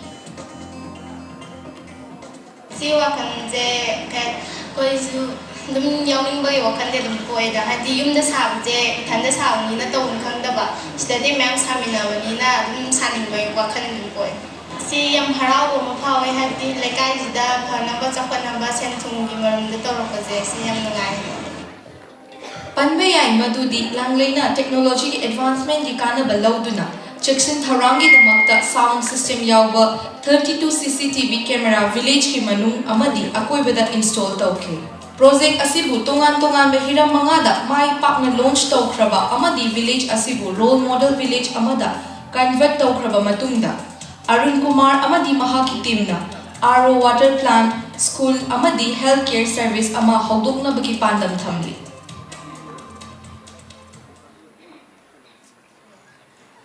Okay, thank you for watching the video.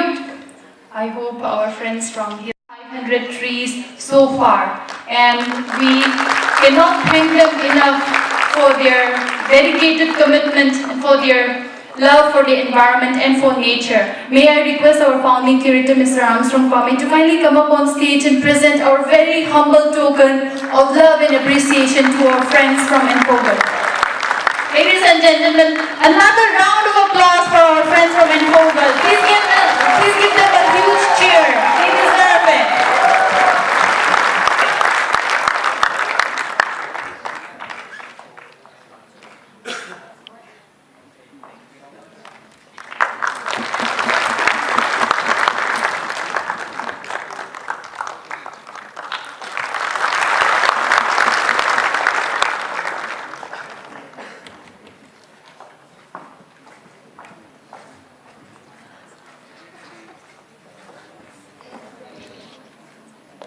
Coming back to the second half of the second day of Imphal Jamboree, we have three sessions, 2 keynote addresses and 1 workshop. So these 3 sessions are based on education. We have our speaker, Mr. Deep Joyti and Ms. Natane Dora, all ready to address you all. We will begin with Ms. Natane Dora Seho, but before I call her up, please take a look at her profile.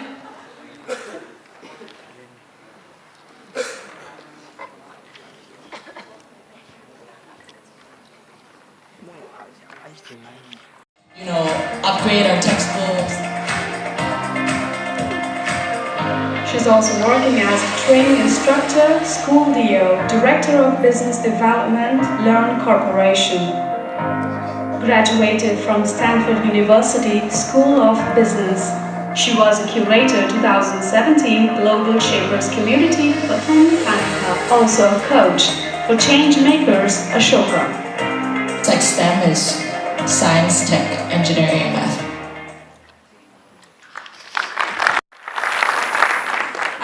Kurumjuri, yeah? Okay, so hopefully you're not too sleepy after lunch. Okay, so and it's good to see. Lisa was saying, everybody come back after lunch, and it's good to see that everybody's back after lunch. So thank you for having me here. This is like my first time in India, my first time in Imphal. So far I've been here one day. It's been an amazing experience, and just seeing all the faces here and the questions that you were asking earlier. Like I think. There's really good energy going on in the room today. So same for my presentation. I'm gonna go through and talk to you a little bit about education in the 21st century. But if you have any questions along the way, feel free to ask. If you can raise your hand so that I can actually see, who's talking, because I think there's I'm trying to scan my vision 180 degrees. But also, like Lisa said, if you can keep it quite short, if your question's short, so that we can get to the point, because there's actually quite a lot going on in the slides as well. And I have my contact on here for later on if you want to ask me any further questions. Unfortunately, I don't think I'd be able. Do we have any teachers in the room? Okay, awesome. Students? Okay, you're outnumbered. Okay, so we've got teachers and students. So what I'm going to be talking today is about a practical approach to 21st century learning. But the people have already done a really good job introducing myself, so I'll just run through that again really fast. But the reason for the introduction, I just want you to see that anything and everything is possible. I think that's the big thing about the introduction, because I didn't graduate with an education degree, but here I am working with kids, working with children, and teaching 21st century skills to kids. So I just want you guys to keep that in your mind. Everything is possible, it only depends on how you view it and what you want to get out of your passion, what you want to get out of creating impact for other people. So let's get to know each other. So quickly, you can go next slide. I graduated from 2 places. So my bachelor's degree at Chulalongkorn University in Thailand. My major was actually in business. And again, Stanford Graduate School of Business, also in business. So you're starting to see there's no education there at all. So both times graduating from business, and now I'm working at Learn Corporation as head of business development and new product creation at Learn Corporation. So I think the word learn is probably the first place where you'll see something that's related to education kind of coming in, right? They have a better education through offline platforms as well as online platforms. So we also develop a lot of platforms online because we want education to be scalable to people rather than just being focused on certain aspects. So one part that I run, and it's very, very close to my heart, is Kid Hero. It's a school, I use the word school, but a lot of people say it's still like a tutorial school. So it's not Monday to Friday. We teach kids on the weekends. We teach kids whenever they are not in school. We will teach them all the time, anytime when they're not in school. And the reason being is because I think a lot of you here know that it's quite difficult to change the perception of your parents, right? Regarding maybe what it is that you wanted to learn in university, or the way that parents see education as education. There's certain things in education that you have to do to get a good education. And that's very difficult to change. So that's why instead of focusing on the Mondays to Fridays when people are in school, we focus out of school so that parents are more comfortable in sending the kids over to us. And what we do here is we use, do you guys know Robin Hood? Yes? Okay, so we use the Robin Hood model. What we do is we teach and we collect money from people who do have money. And then what we do is we teach kids computer science, how to code. But the interesting thing about teaching kids how to code is a lot of people are always like, oh, the kids are learning how to code. And I'm like, no, the kids do not learn how to code. They're coding to learn. And I think this is another thing that we'll elaborate on. The normal way of education right now, we're very focused on the knowledge that we give people, right? But in reality, what's more important in the future is actually the soft skills, the ability to work with other people. And I'll tell you, you'll see a bit more like why that's what I'm saying. So before working in Learn Corporation, I was at a company called Santora Nakama.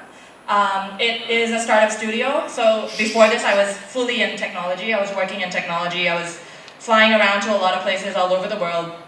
and looking at like the new cutting edge technology that they have everywhere. One thing that we use a lot in Santora was a process called design thinking, which I got from when I was in Stanford. And for design thinking, one interesting thing is I teach design thinking to corporations in Thailand. So all of the banks, all of the really advanced companies in Thailand, I teach design thinking to them. And every time I teach design thinking to these corporations, they're always saying the same thing, like, why were we never taught this, like before, And I'm like, maybe it's because it wasn't there before. But the process of thinking was never taught, because everybody has always only been taught to memorize things rather than to understand things. And the design thinking process is a process that's used to create innovation within organizations. But if you think about the future, the kids of the future, I mean, we're actually quite lucky because you're probably all like over 18, right? So we will die a lot faster than the kids who are 5, right? So when we die a lot faster, what does that mean? It means that we don't have to face the future for as long as the younger kids. Now, if we're talking a lot about innovation, and we don't teach the kids how to innovate, how are they going to survive in the future, right? Especially if all the big companies are talking about innovation. So much that if you can go to the next slide, all these companies in America are applying the concept of design thinking into their organizations to create better products, more innovative products. So an example of innovation is the iPhone that a lot of you may have or may have seen. All of the smartphones that you have nowadays, that has gone through the process of design thinking to create those products. So companies now actually say innovate or die. So if you don't innovate fast enough, if you don't innovate fast enough, your company will die. And we've seen this happen so many times in the past. How many of you were born in time for disposable Kodak cameras when it was widespread? Yeah? Do you use that so much anymore? No, it's all like digital cameras, right? What else? Cassette tapes? Yeah? When you used to have to put your pencil in the cassette tape and do that to rewind, right? So you don't do that anymore, right? Because we don't have cassette tapes anymore. It's all CDs, DVDs, everything's MP3, everything's online. And those companies were the companies that don't innovate. So now the thing is like, okay, so I'm talking about education. Why am I talking about companies? Because in the end, you're being educated to go into the workforce. And right now, the level of education or the concept of education that we have right now was to cater to the workforce 100 years ago. So you're at a Global Shaper event, right? I think you might have heard often about the 4th Industrial Revolution, right? The current education system that we have right now is created for the 3rd Industrial Revolution, which was approximately 100-something years ago. And now we're in the 4th. But we're still trying to use the 3rd Industrial Revolution to teach the kids nowadays. So that's one reason why it's not going to work. And on my journey of going around the world looking at technology, I happened to pass upon an interesting article, right? Any of you know what this game is? Anybody? Checkers? Okay, so it's kind of like checkers. There's a hand up there. Yes? Checkers. Checkers. Okay, so everybody's calling it checkers. So, yes and no, I guess. I don't know, maybe it's the same thing. So it's a game called Go. I don't know if it's like Chinese, like the old version, super old version of checkers, right? And Go is considered as one of the most difficult board games that we currently have in the world at the moment. Because for every single move, you can do around 100 to 1,000 moves. There's many different ways that you can win this game, right? And the thing is, people who are world champions in Go have been training for 10, 20, 30 years, to be really, really good at Go. Now, the article that I was reading said that there was Google created it's called artificial intelligence, so it's like an artificial human mind that won the world champion of Go. Wow. Now I want you guys to have a guess. How long do you think it took for that computer to beat the world, how long did he have to train and understand the game to beat the world champion? Anybody have any guesses? Maybe 2-3 years. 2-3 years? Okay, 2-3 years. Anybody more or less or anything? 2 years. 2 years? Any else? Okay. How about a month and a half? How about a month and a half? Now what's even more interesting is after a month and a half, what they did is, that computer won the world champion, right? The guy's name, he's Korean, his name is Lee Si-dol. You can look that up on the internet. This was, I think, back in 2016 that happened. Now Google is like, oh, well, if we can beat the world champion, and if this computer can beat the world champion, let's create another computer that can beat this computer. Wow. Okay? So that's Google, right?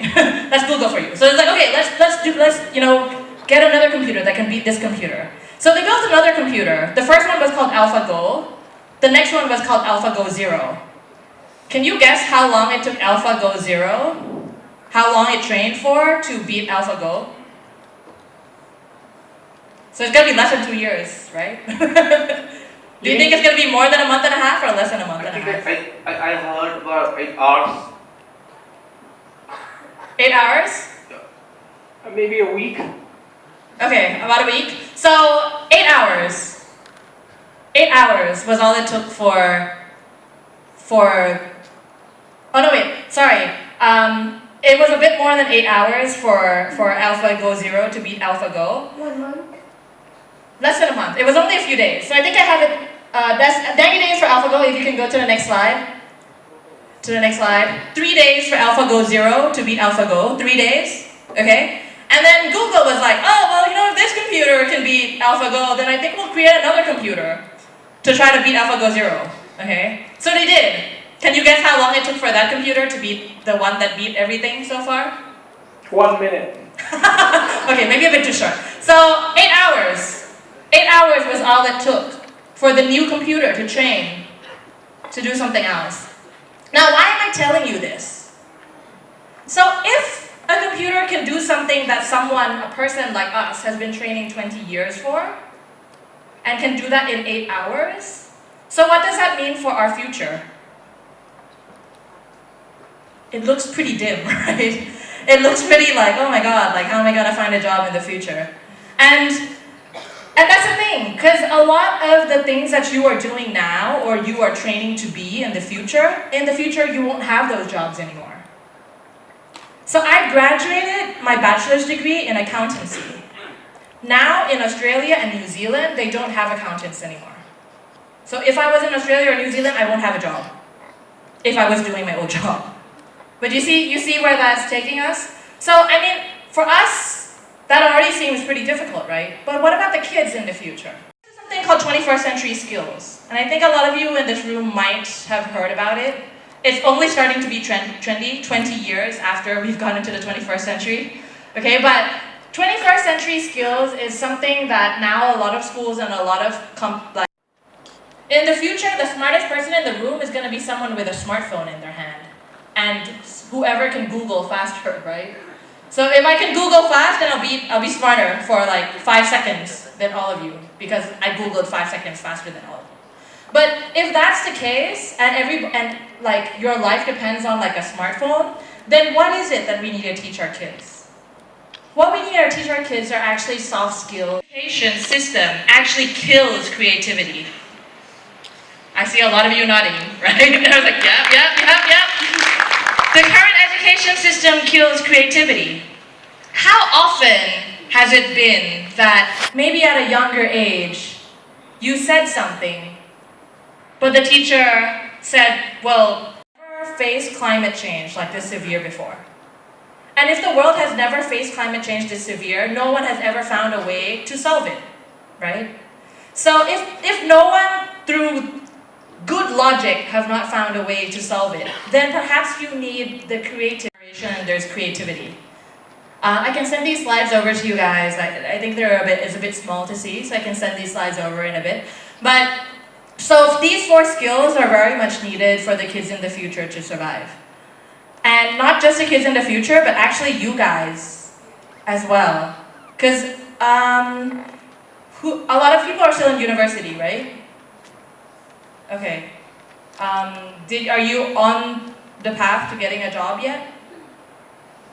Yes, some no. So it's interesting because I'm wearing 2 hats, right? One of an educator and one as head of business at a corporation. And believe it or not, the 4 skills that I look for in people that are working in my corporation right now fit this. Personally for me, I barely look at grades. I talk to the person and I see how they think, what their logic is. I see if they can be creative, if they have new ideas that they have. Because if we're creating new products, we need new ideas. So for all of this, it leads on. So there's a reason why we're talking about 4 C's, because it leads on for you guys or for the kids of the future to get their jobs as well. And as of now, this is how it is. But in the future, this may also change. You never know, right? Because then again, this is skills for the 21st century. Maybe, in 100 years in the future, there's going to be a different set of skills that are needed. But this is what we're going to be talking about for now. And going into critical thinking, we're talking a lot about a certain thing called computational thinking. I'm not sure if you've heard of computational thinking before. I'll just go really quickly through all of them. So, computational thinking is like the basic for logical thinking in everyone. And the thing with computational thinking is it's how you can break down really big problems into smaller problems so that you don't feel demotivated in solving those problems, right? So how do you break down a big problem into smaller problems? Now you might think, well, how is that relevant to me? It's relevant in every single aspect. Have any of you ever, do you run projects in your university, or do you, yeah, a lot of people are nodding, you're running projects. So when you're running a project, how many different aspects of a project is there? 1? Too many to count? Too many to count, right? So that's decomposition. That's the first part of computational thinking. You need to break down your big project into lots of little chunks, right, that you can deal with. So I mean, when I'm in my company, one way that I always like to break down my project is like, okay, so then there's the operational side of things. There's the marketing that needs to be done. And then there's all of like the nitty-gritty education content that needs to be created, right?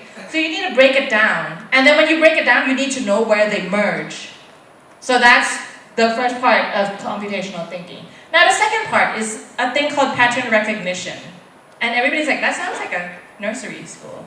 It starts in nursery, but it's actually really, really relevant for everyone here right now as well. Because so often I've had people come up to me and be like, okay, so this is all the information that they found. Now what? And I'm like, well, now you need to analyze that information. And they're like, but how do we analyze the information? And I'm like, you need to look at the patterns. You need to look at what's similar and what's different, right? Because if you don't look at what's similar and what's different, then all you have is a big chunk of information everywhere that you don't know what to do with.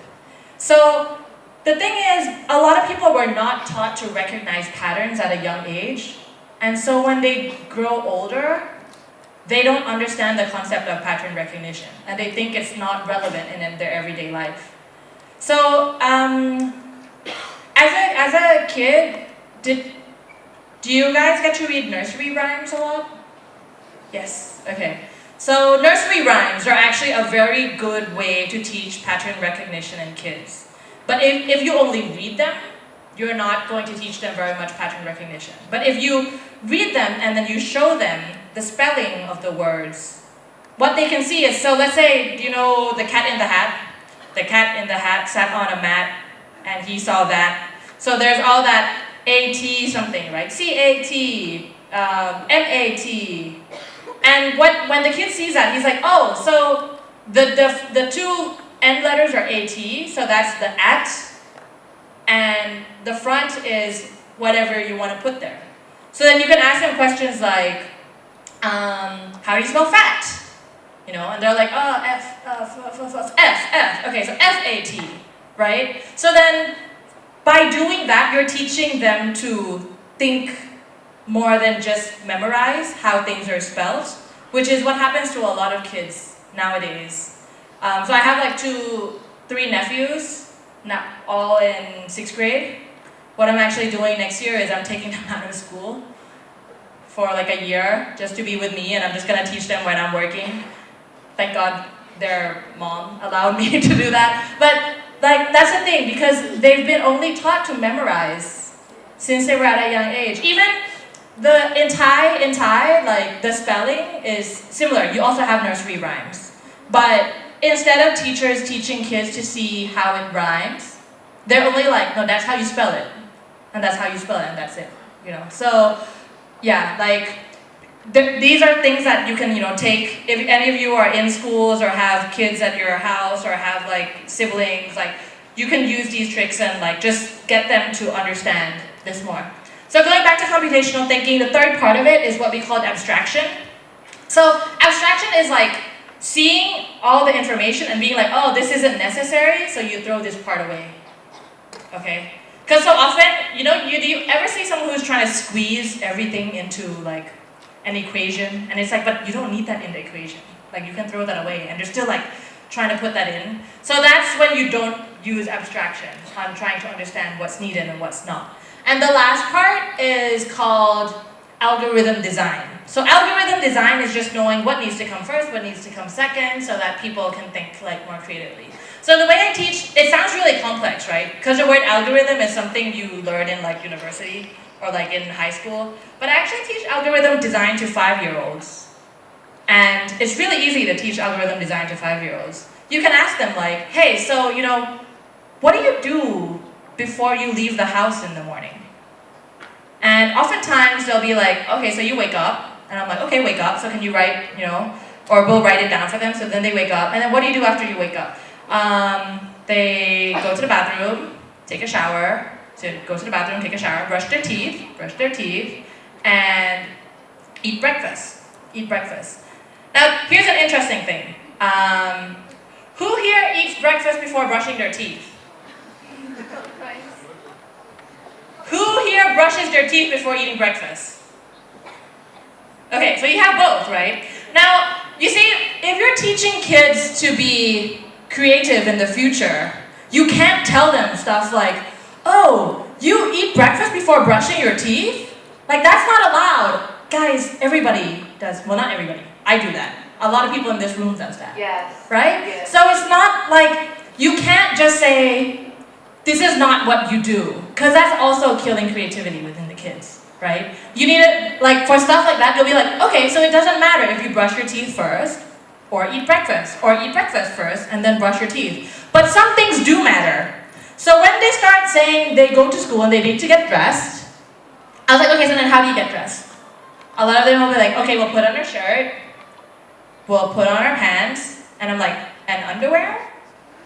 Do you put your underwear on top of your pants and go to school like Superman? Or what happens, And they're like, oh, okay, yeah, but I put my underwear on first, and then my pants. And I'm like, okay, yeah, you see? So there are certain things that do need to follow a certain order.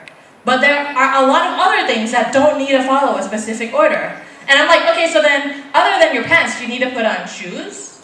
And they're like, from knowing that underwear scenario, they're like, yeah, we put on shoes, but we need to put on socks first, right? Because if you put on your shoes and then you put on your socks, what happens? Then you have a lot of dirty socks, right? All around your house. So you need to put on your socks before you put on your shoes.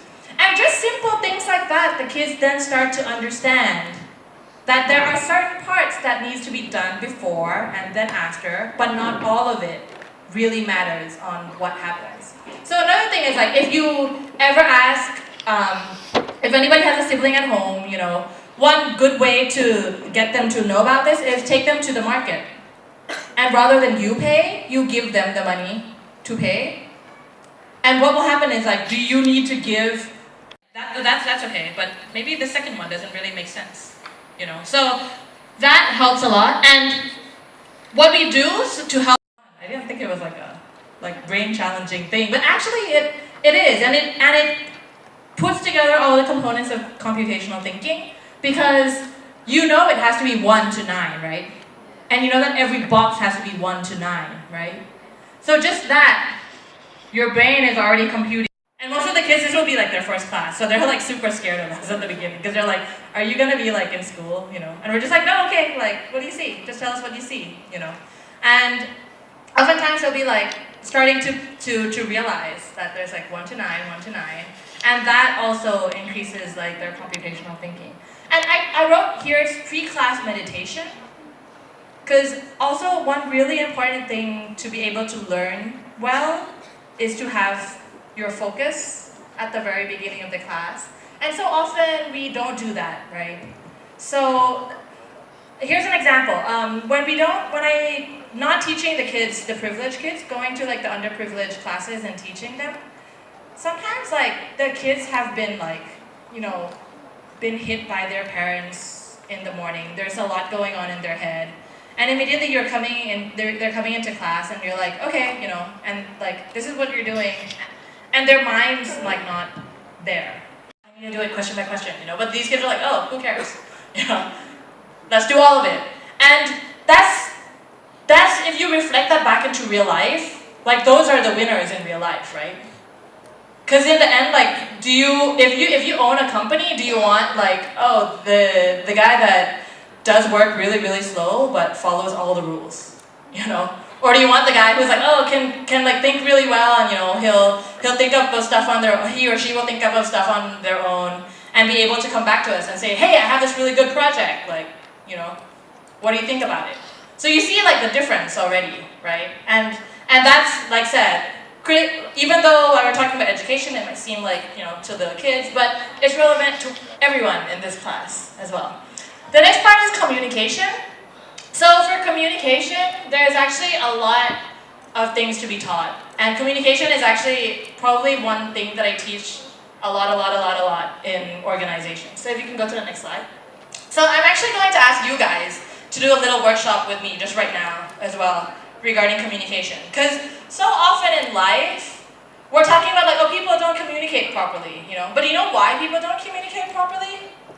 Because we don't actually listen to listen. We listen to reply, right? And so often we do that. So what I'm going to do, BB, and what I'm going to ask you to do is I'm going to ask A to talk for 2 minutes. Okay, I'm going to give you a heading, but at the heading you'll probably all like. So I'm going to give you a heading. You're going to talk for 2 minutes. A is talking, right? B, your job is to listen. Okay? And when I mean listen, I'm going to make this pretty forceful so that you understand it initially, but hopefully you'll practice over time and it won't feel so forced. But the only thing B can say in 2 minutes is, yeah, okay, that's it. Okay, you've got 3 words that you can use. Okay, that's it. That's all you're going to get to use. Because the thing is, oftentimes someone's talking and immediately you have something going on in your head and you're like, right? And in the end you don't get what they were trying to say.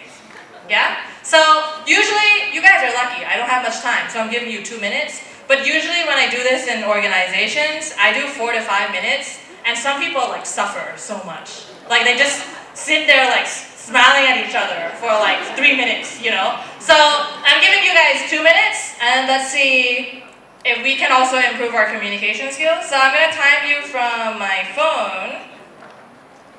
The title is, a lot of you are here for like a cause or for like impact, right? What's your cause? I'm giving you 2 minutes. Like, what's your cause? It can be anything, like why you're interested in this, you know. And let's say it's a good chance for you to make new friends.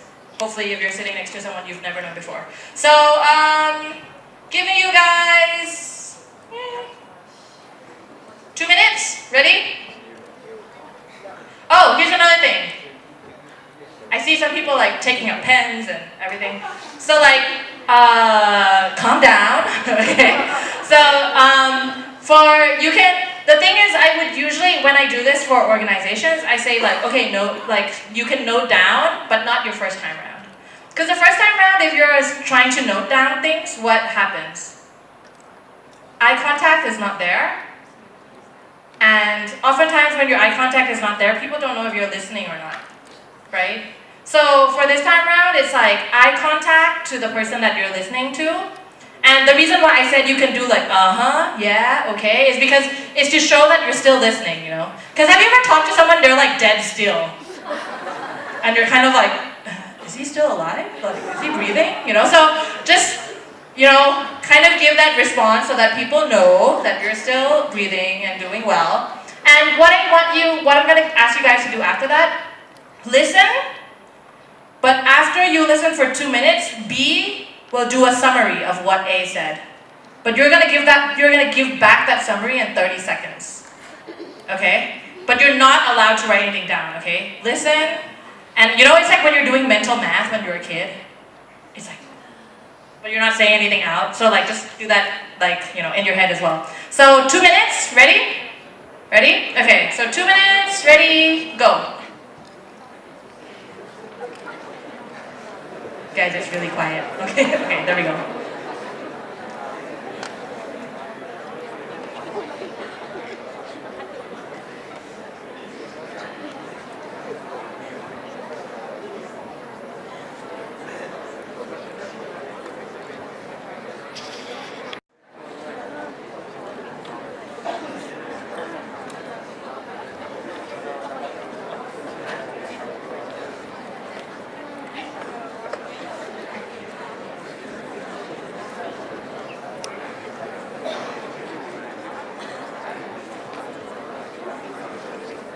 You have 1 minute left.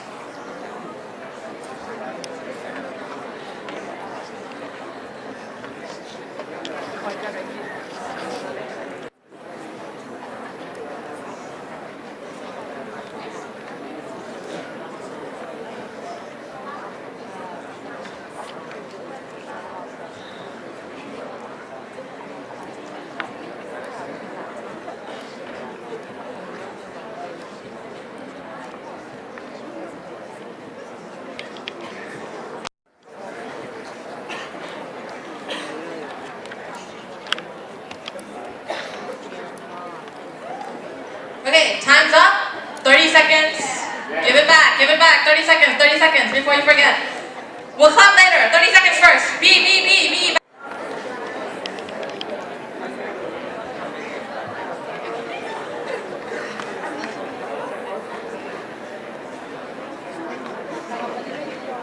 Okay, 10 seconds left.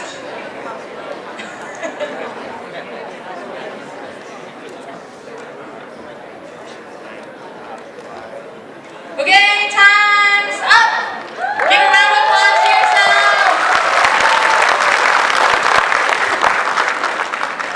Okay, how did that feel? Horrible. I want to change my partner. You wanna? Someone wants to change his partner. So, why do you want to change your partner? Because I know him for 2 years and he's so silent. Okay, so this is an example of like no, no, yeah, no, okay, right? So you're like, oh, is he still listening? Who else? Anybody have? What was the feeling? Who was talking? Excited. Excited? Okay. Excited to talk or excited to listen? Excited to talk. Excited to talk. Okay. And I was so irritated by her response. She kept on responding, yeah, okay, yeah. So, very, very strict to the schedule. Yeah, okay. So, did anybody finish before 2 minutes? What happened when you finished before 2 minutes? You spoke too fast. And some people, what then happened? Were you just like sitting there and smiling? Yeah, waiting. Waiting, right? Waiting for the time. Okay, so I'll talk a little bit about this as well, but overall it's also regarding getting out of your comfort zone, right? So education is all about, if we're talking about education for the future, it's all about getting out of your comfort zone. And oftentimes we'll have people who don't like to talk a lot. And when this exercise comes, it's like 30 seconds and they're done. And they're like, you know, and then there's people who are like, they can talk forever. I can talk forever, you know. But do that, we get stuck doing things that we don't like. So as a university lecturer, one thing that I get so often with the students that I teach, they come up to me and they say, well, you know, I've been in this faculty for 3 years and like, I don't really like it. And then I say, okay, like, do you want my answer as a university lecturer or as like a sister? Because it's very different, you know. And then like, as a sister, I would say like, then what is it that you really like, you know? And if I were you, as a sister, I would tell you to like, then if you know already what it is that you like, then there's no point being here. Even if you've already been through 3 years, and if you're really, really passionate about this one thing that you think you like, there's no point for you to be here. Or is there another way that you can go to make that work? But often the answer comes that, well, their parents don't agree with it, right? And if we're talking about your parents not agreeing it, or this actually comes back to 4 C's as well. Because it's the way you communicate, it's the way you need to understand your parents so that you can get what you want from them as well, right? So you see where this goes? It's not only for kids, it's not only for K to 12, it's not only until you finish high school. It's all the way up until the time you die. I've actually run a workshop in Bangkok. So I have many different hats, right? One of the workshops that I ran is on a thing called Ikigai. I don't know if you've heard of it before. So it's a Japanese mentality, which is like the reason for waking up every day. Like, do you have a reason for waking up every day? Do you wake up and you're like, yeah, like I want to get to work, you know? Or do you wake up and you're like, So we actually did a workshop. I did a workshop, and that was actually for university students so that they know what it is that they want. I actually had a university professor from another university come in to the same workshop. And it was a 2-day workshop. At the end of the 2-day workshop, he walked up to me and he said, I still get goosebumps when I talk about this. He walked up to me and he said, oh, well, you know, now I know what I'm going to do, so I'm going to go to university tomorrow and resign. And this guy was like 50. But he said, all through the 50 years of his life, he's been doing something that he never really wanted to do. And it's only then that he realized that he didn't want to do this anymore. So you guys are still younger. So knowing faster might then stop the same thing happening to you when you're 50 or whatnot, right? But then that comes back to computational thinking, to being able to communicate to people about what it is that you think, and so forth. Okay? Okay. So just going, we've got not a lot of time left. A few tools that I use to teach my kids. So this is something called Scratch. It's free. If you have a computer and you have internet, or even if you don't have internet, you can download like somewhere where you do have internet and then take it to where like there's no infrastructure. But this is something called a playground for kids. It sounds really weird. It's on the computer, but it's a playground. And the reason why I say it's a playground is because with this tool, you can create anything. The kids can create animations, they can create games, just by using this tool. And this tool comes, like, I've screen capped, like, people have already created algorithms, but if you actually open up the program, there's nothing on it. There's just that cat with no background, and he's just standing there in the middle of the left-hand side of the screen. And what you do is you create the world that you want to create. And why is this important? Like letting kids be creative, letting kids create what it is that they want to create. You guys know Pokemon, right? Pokemon? So, my nephew, he can memorize 250 different types of Pokemon. What their stats are, how they evolve, if this Pokemon finds this Pokemon and they fight, what's the best way that they can win. But if you ask him to memorize the periodic table, nothing. Okay? So why is that? It's a difference in motivation, right? When it's something that they're motivated about and they want to learn from, they'll do it really well. But if they're totally not motivated to do it, like no matter what you give them, they'll just be like, you know. So it's the same. When you get people to create something from nothing, their motivation level increases like crazy. Have you ever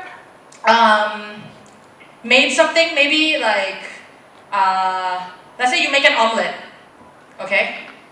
And then I ask the world famous chef to create an omelet, just like yours. And then I ask you, like, which one do you value more? You know, the weird thing is, most people will say, like, theirs is better. Not that chef, mine. Because you created it on your own, and that's why you give it more value. Same with kids. If kids can create something on their own, they give it more value, their level of motivation will be off the charts. I've actually had to make kids go home. Like, dude, enough, go home, okay? Like, it's 5, it's 6, it's 6:30, your mom has been waiting for an hour and a half. Like, you can come back tomorrow and continue with this. So I think that's another challenge. How do we do it so that kids are that motivated all the time to learn, right? Okay, so just next slide. This is another little game that we did with the kids, and this is also like computational thinking. So on the piece of paper, it's like a dinosaur, but this dinosaur is made from little blocks that they have to color.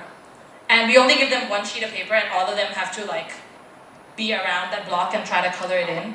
So this is teaching them collaboration, how for them to work together, how they should plan it, so that in the end you finish the dinosaur picture in the fastest time, and no one like pokes each other in the eye with pencils, you know. So like this is like an example that you can also use. So the workshop after this will also be something similar to this. We'll get you guys to create like classes that you can take back to your community as well. Okay, so next slide. One more.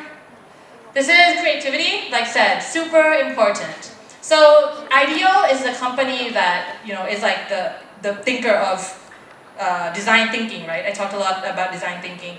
And they actually wrote a book called Creative Confidence.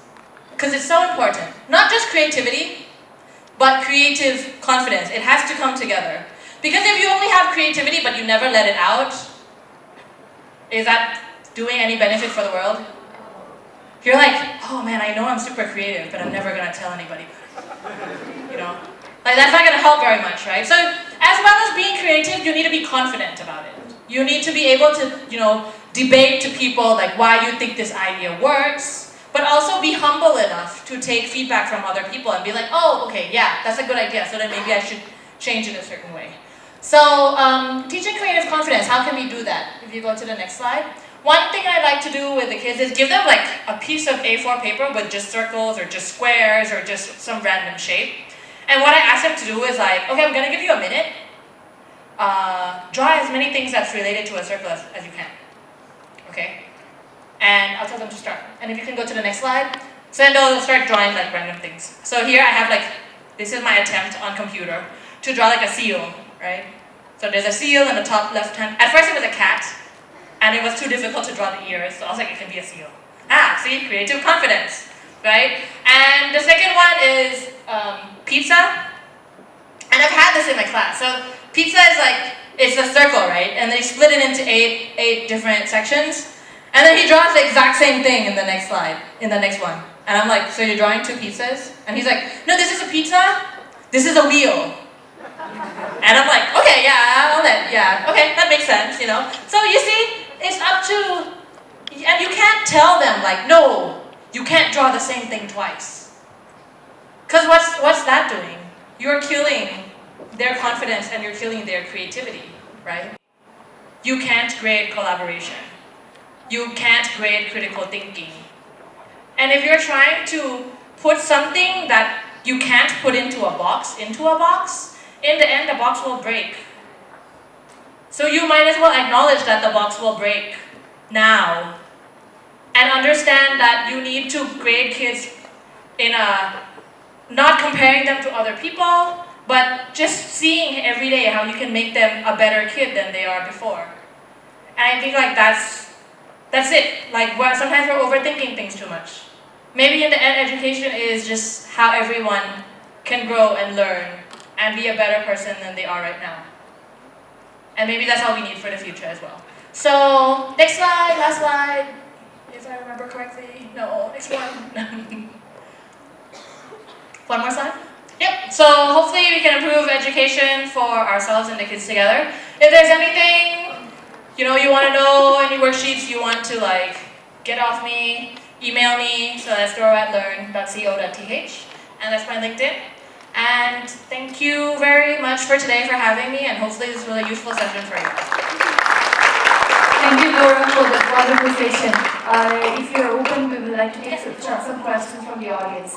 Yeah, we won't take many questions because there's another workshop by her after the second session. So if there is anyone who would like to put forward any quick questions, yes, that lady.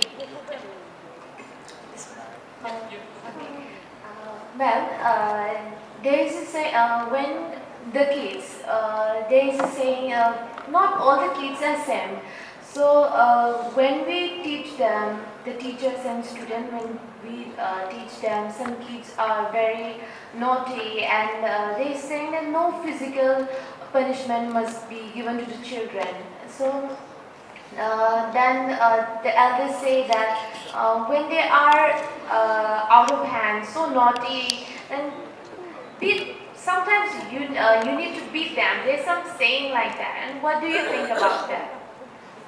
Physical punishment. Okay, so I think if you were talking to an adult and they didn't make sense, would you beat them?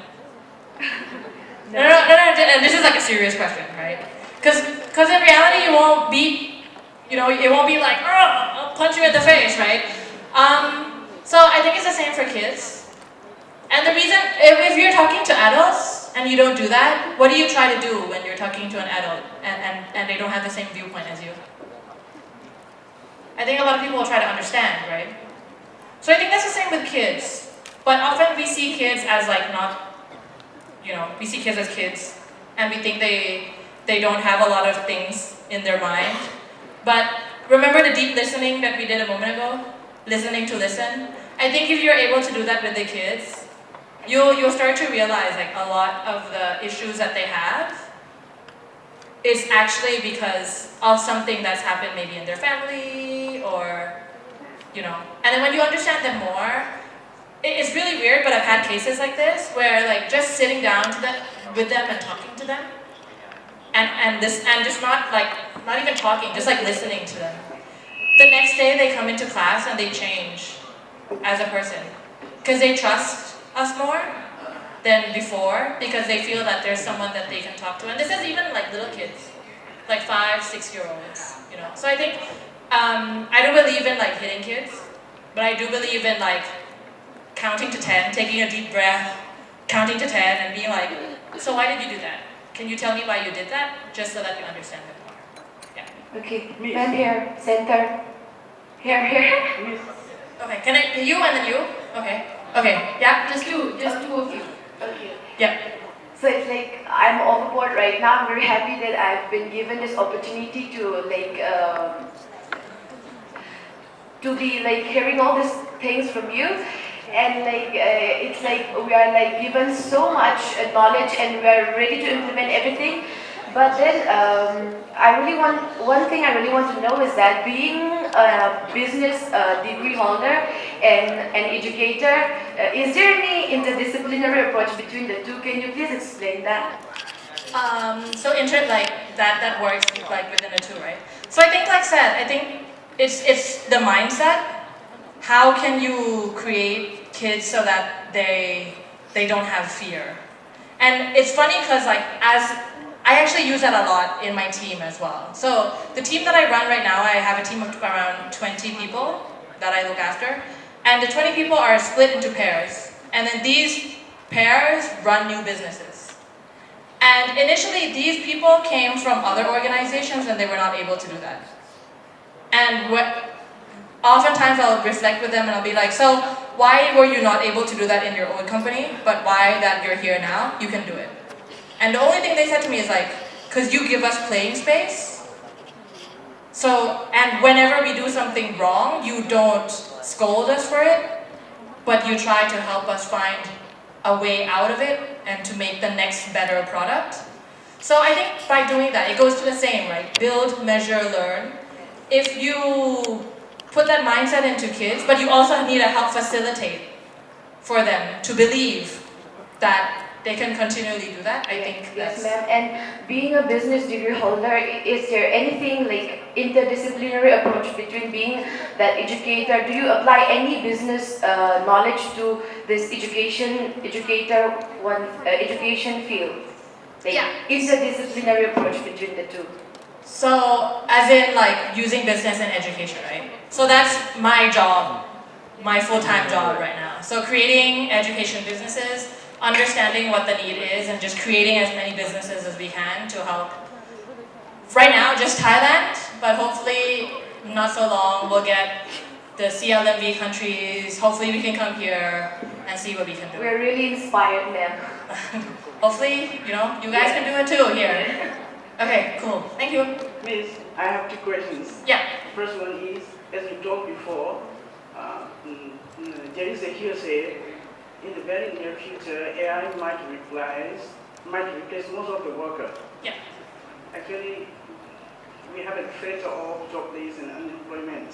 I don't really want to happen that. So, do we need to learn coding in order to develop creativity? And the second one is, it's too simple for you. I'm afraid I don't think you do got such complexity, such an education system of complexity, computational thinking. So, are your kids being smarter than you when you taught them? Yeah. Okay. So, so the first one, do we need to learn coding? I actually think it's weird, but no.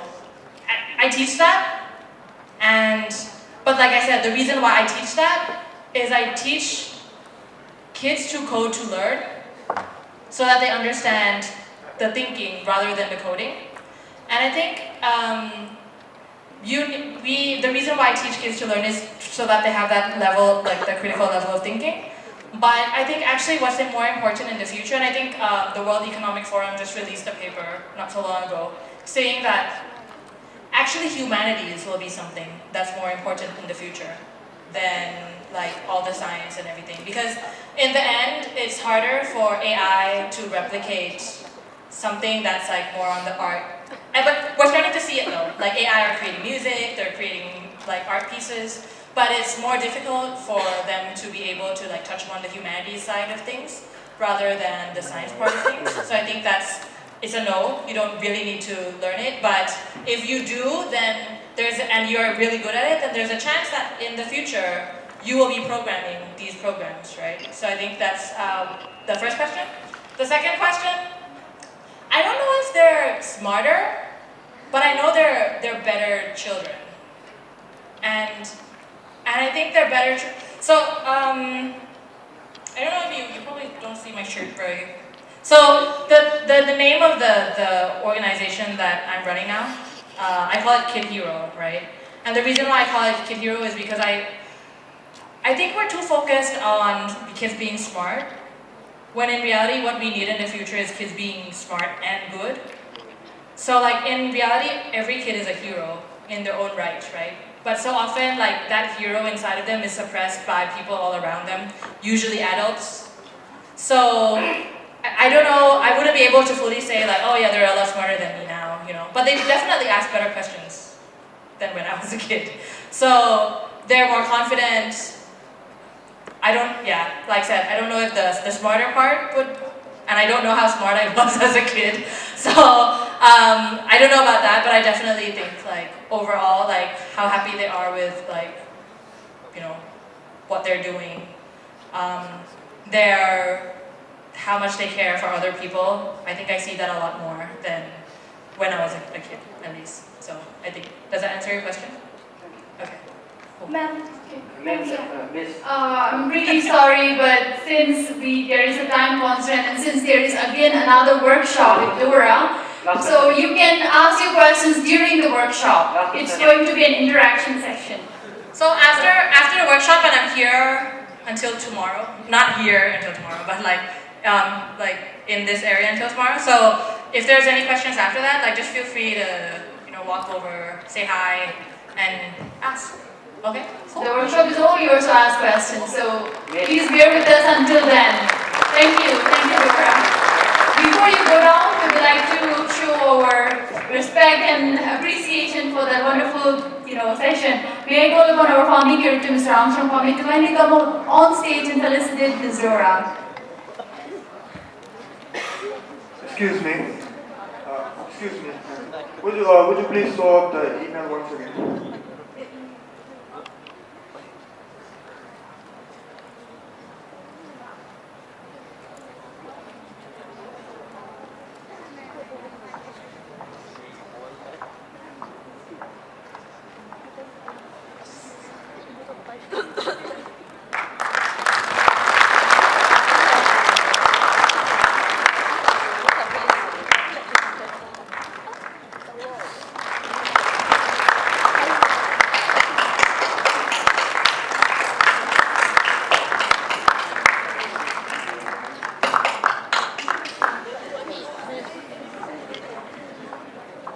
Only 30 seats. So if there is anyone who is interested in attending the workshop, please register your name at the registration desk before you leave. This workshop is going to be conducted by Ms. Bhavna Luthra. So it's going to be a thorough, in-depth one, and I hope people who are in the environment field will not miss it. Yeah, and before I call upon our next speaker, I think a little birdie told me there is going to be an icebreaker session, if I heard it right. Is Mr. Chinglemba in the room?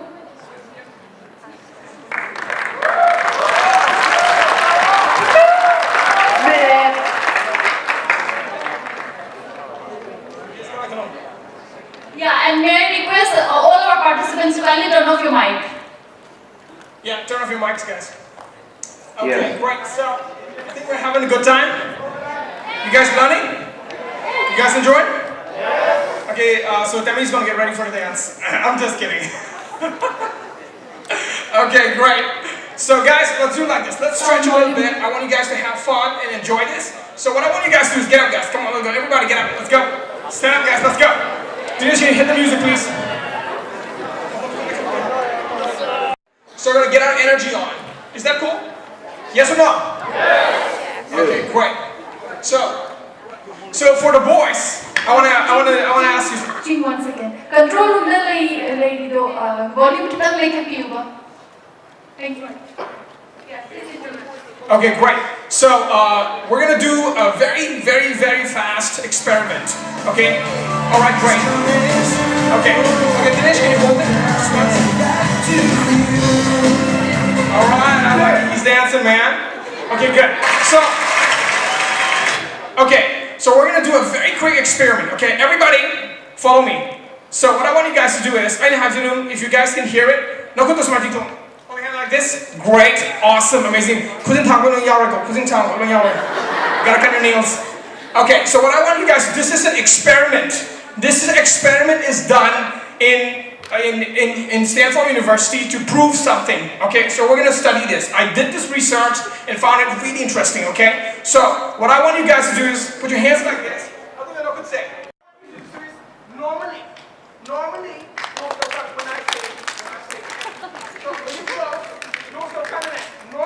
actually, some of your tongue will be on top, some of your tongue. Okay, so we're gonna do this 3 times. Okay, shake your body. Guys. You ready? Switch your hands. You guys ready? Yeah! Okay, 1, 2, 3. Okay, open. 1, 2, 3. Okay, open. Last one. 1, 2. 1, 2, 3. Now hold your hand like this. Okay, hold it close. What I want you to do is, some of you, look at your hands, look at your clap. What I want you to do, some of you would have your left thumb on top of your right thumb. How many of you have your left thumb on top of your right thumb? Okay, great. So how much? Okay, we have some. Okay, those who have their left thumb on top of the right thumb, raise your hands. Raise your hands. You can just raise your hands. Okay, so research has proven that those who have their left thumb on top of their right thumb are really good lovers.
I hope everyone had fun.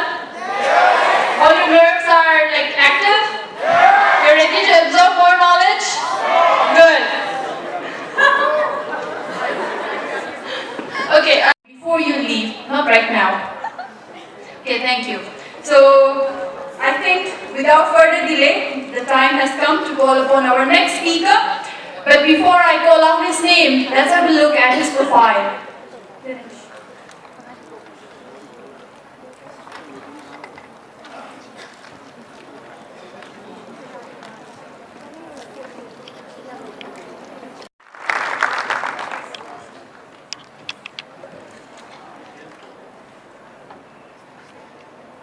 I'm going to be a little conventional. I cannot stand out there because my stomach is a little bit bigger and wider after the sumptuous lunch. And thank you so much for the beautiful introduction. And I know it's the lunch time, although you had such a wonderful icebreaker, but afternoon siesta is a very important component of our human life. So before I start off, let me just give a little background of what I do, where I am from. So my name is Deep Jyoti Sonu Brahma. As you can read, there are 4 names in one person's name. And when I speak with people, they ask me, why do you have 4 names? I said, so that I feel the importance of 4 people. So it's not that actually. Sonu is my mother's surname. She is from Arunachal, and Brahma is my father's surname. And that's why my name is Deep Jyoti Sonu. My father is from Assam. And my parents started this tradition of keeping both the parents' surname along. So my daughter now is Navya Sarda Sonu. I'm married to a Punjabi, and my wife's surname is also included in my daughter's name. So my mother's surname and my wife's surname are there in my daughter's surname now. So that's a little Chotusa tradition that we would like to start in our family, and we have already started. And I'm hoping when my daughter marries somebody from Africa, she ensures that my wife's surname is kept there in the daughter's name. Okay, so I have been in the development sector for almost about 15-20 years now. And I did not intend, I had no intention of coming into the development sector. In fact, when we were growing up in Assam, and many of you might know and probably are aware that during the 80s and 90s, Northeast had a very, very tough time, very violent time. So we grew up during those periods, and many of our many young people who were growing up with us had perished during those violent period. Educationally, I did manage to get into a medical college, but I soon dropped out of it because I thought it was not something that I enjoyed. And rather than spending 5 years in a hell, I thought it's better to drop out. But I still felt bad that I wasted a medical college seat. Somebody more deserving could have taken that seat. Then I went to Delhi to study psychology. I don't know why did I end up studying psychology, because I was not happy with medicine. My father was a doctor, so you can imagine the pressure of becoming a doctor was too much in the family. I studied psychology in Delhi, and unfortunately when you tell people, you know, other young crowd in college that you study psychology, they tend to run away from you. They think you're psychotic. And I never had any girlfriend in college. Okay, so later on I went to Tata Institute of Social Sciences for my master's in education. In between I also managed to get an MBA degree. I don't know why I got all those degrees. I was interested in education, and that's where I thought I could contribute more. I was working in Delhi with several organizations looking on developing the capacity of young people, looking at building young leaders in the country, and also looking at education, specifically in the rural areas. And then about 6 years back, about 8 years back, I came back to Assam. Me and a couple of us, we started off this organization called Farm to Food Foundation. Please don't move. Just stay there. Thank you. So we started off this organization called Farm to Food Foundation, and like in the presentation it was mentioned that we are looking at building farm and food entrepreneurs from the region, because farm and food is the local resource that we have, and we do not, ideally we should not be importing resources from outside, rather exporting our resources and our capacity and our products to outside so that we can earn more money. Apart from that, I also been mentoring about 60-70 organizations started by young people across the country. Some of them are out here in the Northeast itself, about 40-50 of them, and then about 10-20 outside the region, outside the Northeast. And they work in various spaces, from education to environment to rights to livelihood. My main focus, my skill is in education, and that's what I offer to this institute, where I go and help them design curriculum, train them in pedagogy, if they have certain objective, and if they want to get some certain outcomes, and I help them designing how to develop the curriculum. Okay, so I'm here. Thank you, Armstrong, for inviting me here. We had chanced upon each other last month in Aizawl, and it was a privilege to hear Armstrong there. And okay, that was another program where I was mentoring a couple of organizations doing some wonderful work out here in the Northeast region, and some of, I think, Can Youth from Dimapur is here, they were one of the organizers of those events. Okay, so I'm going to talk about education. I'm going to talk about young people because this Globe Shaper Summit is about involving young people and developing the leadership and capacity of young people. And of course, I'm going to talk about social institute because social institutes like school, college, these are actually the prisoners. These are the prisons where young people like you are kept inside and fed educations, medicines and syringes and injections, saying that this is physics tablet, you eat it, this is mathematics tablet, you eat it, and you'll become worthy of working in Google. So I'll talk about social institute and how they are moving out of from their main role of being a social institute to becoming an economic institute. You know, interesting thing about our India, our country, is that I see out here. Either we can become one of the largest country with the largest population of educated and unemployed young people, or we can probably become one of the largest country with educated underemployed population. These are the two main challenges that I see in very, very recent future that I can see in like just a couple of years. That would be probably the situation that we would end up. So before I move into my presentation, I would like to share a chotu sa story. And you are free to sleep. It can be a bedtime. It will be a bedtime story. And it is about siesta, afternoon siesta.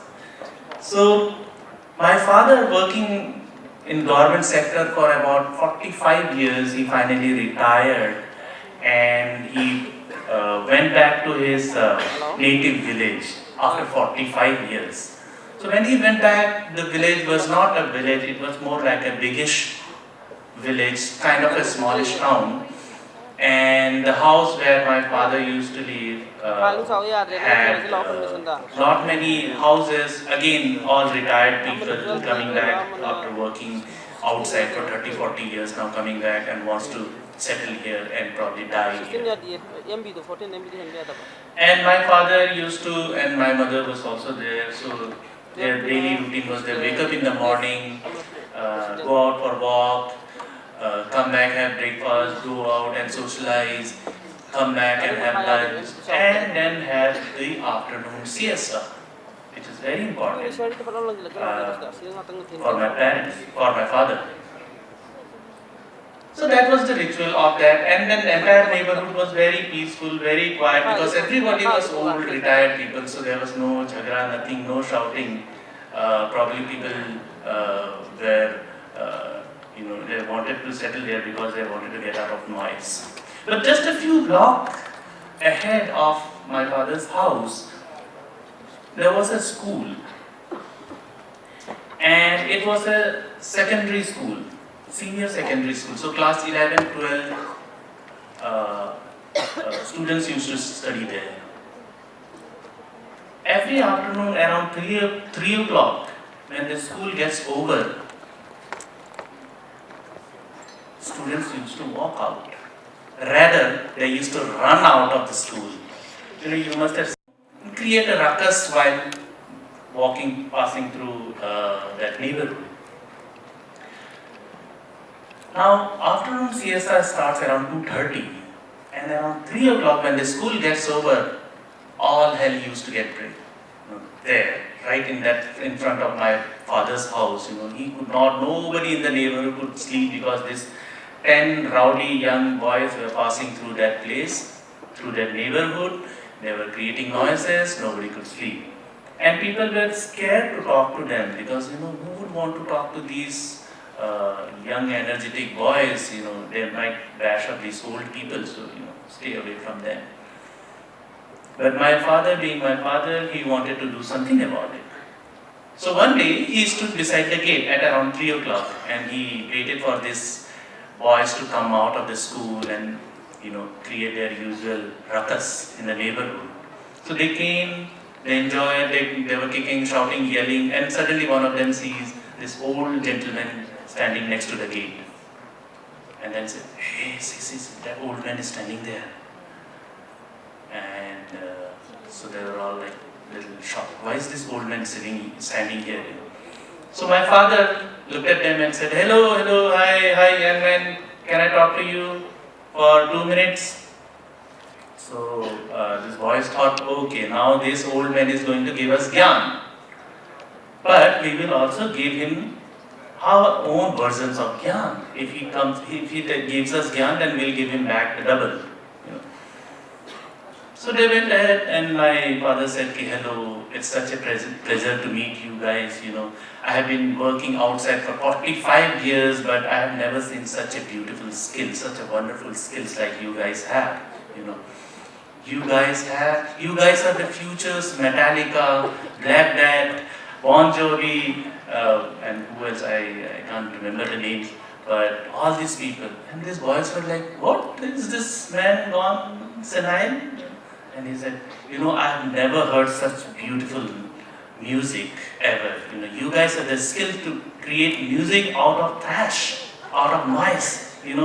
I feel you guys should reward it. And here is my 10 rupees to you guys. And my request is that every afternoon, whenever you're passing through this, please create this music. It's soothing, it's so soothing. And these boys were like, my God, we know that people get senile after 60, and we are actually witnessing somebody who's getting senile. Anyway, they took the 10 rupees and then walked away to glory. So that happened, that continued for about a couple of days. Every day they used to come, create ruckus, and my father used to give them 10 rupees, and they thought, oh, buddha pagal ho gaya. They're happy with the 10 rupees.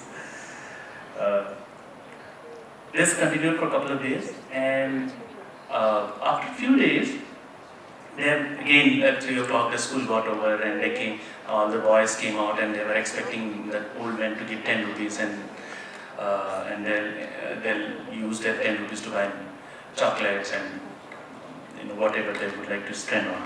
So they saw this, my father was standing on the gate and they came, they shouted, they yelled and created their usual noise. And my father was very happy, oh what nice music, wow. And they came to my father. Okay, sir, we did our best to create the beautiful music for you. Now, can you give us the money? My father said, boys, I survive on retired pension money. And this time my pension money has not arrived. But the moment it arrives, I promise to pay you guys, but please continue your music. It's such lovely to hear. And these boys were like, क्या करें? Okay, ठीक है, आज के लिए कर दिया, but tomorrow we want our money, okay? My father said, Pakka, I can write it on a bare, like khali piece of paper, on a stamp paper, I can write that I'll give you 10 rupees tomorrow. So okay, so next day again came, these boys thought, okay, today we will get 20 rupees, 10 rupees of yesterday, and then my father is standing there and my father said, no boys, my pension still has not arrived. You know how government functions, my government officers are sitting here. You know how government functions, it takes years for pension to come. And then the boy said, years? 1 saal wait karna hoga. Then the boys was like, what do you think? We are like, you are good for nothing or what? You can take us for granted. We are creating music and you are not paying. Rigid, curriculum is rigid, we cannot do much about it, but we can contextualize the pedagogy, how we teach numbers. We don't need to follow what is being followed in schools in Delhi or schools in London. We can contextualize. We can help children, probably ask them to count the number of trees that they can see outside their school. That can be the counting pedagogy. And therefore, at Farm to Food Foundation, we started off this chotu sa rural model of education. We thought that instead of copy pasting the urban model, let's try out something else. First, like I told you, we wanted to develop farm entrepreneurs. We spoke to lots of farmers, senior farmers, middle-aged farmers. Some were okay with it, some people were not very okay with it. They thought, people should get out of farming, why should we come back to farming? And then we thought the best place to start off our work is in school. Let's work with young people. So what we did was help school children see a dream in these communities are one of the worst, they have one of the worst human development index. The tea garden community that we work in, it would be very rare to see somebody above the age of 45. 45 years is the maximum age that many of these people live. They perish after that. The life is so tough. So we help school children. I'm going a little faster. We have a छोटू सा video. I can show you that. We help school children set up their own nutrition garden where they grow vegetables. Next slide, please. Where they grow organic vegetables, local vegetables in Assam. By the way, we had this in Bihu. Bihu is the biggest festival in Assam. We had a tradition of serving 101 varieties of vegetable, which did not include potato, brinjals, and cabbage of the world. No exotic vegetables. 101 varieties of vegetables. I don't know where are they. Not even in the museum they are there. So we are trying to help young people grow some of these local vegetables. Also grow.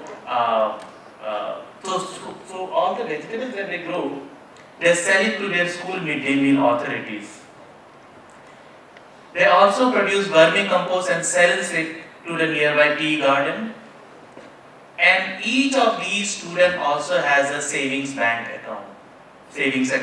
They go and deposit their money. So this entire project is a छोटू सा entrepreneurship project for these young students. Concept of soil management, they are learning the concept of area perimeter. You can see triangle, square, and circle, rectangle. This is so simple. I'm sure many of you would still be confused about the concept of area and perimeter. What is the difference between area and perimeter? These children would tell you that area is what the garden bed is, and perimeter is when you fence your garden. The concept of perimeter comes in the fencing part. Next slide, please. So slowly, the effect started trickling inside the community, inside the village, first from their house. So these children also went back and set up their own kitchen garden at home. Next slide, please. And they encourage their mothers to take care of it. So now mothers, since we are talking about nutrition and we are talking about vegetables, mothers are very encouraged to see their children eating vegetables. They were like, wow, my children are eating vegetables. And when you start eating vegetables, you start to take care of your own nutrition needs. And these mothers have also slowly got into green ventures like producing vermicompost, selling it to the nearby tea garden. Many mothers have formed SHG groups and they are selling vermicompost for lakhs of rupees. They are also engaged in poultry, in goatry, in dairy farming.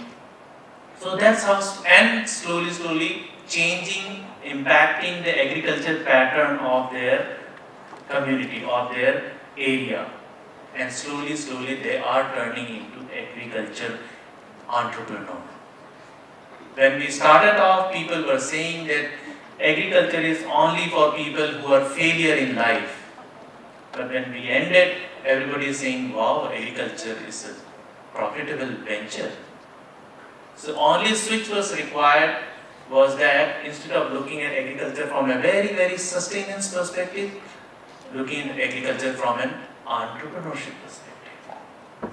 And that was the switch and which helped us get this small success. Next, I would like to show you a small video. Many of you might have seen it, and then we can have the questions.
A session is in progress.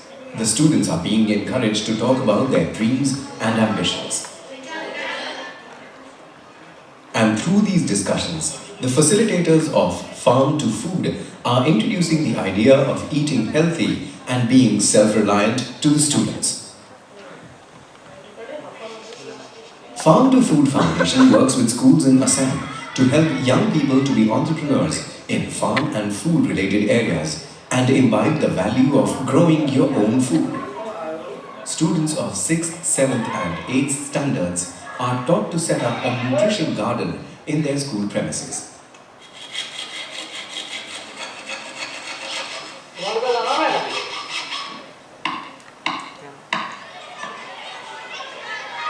Work for the garden starts with vermicompost preparation in the school. Children bring the required materials for vermicompost and prepare it themselves under the guidance of Farm to Food facilitators.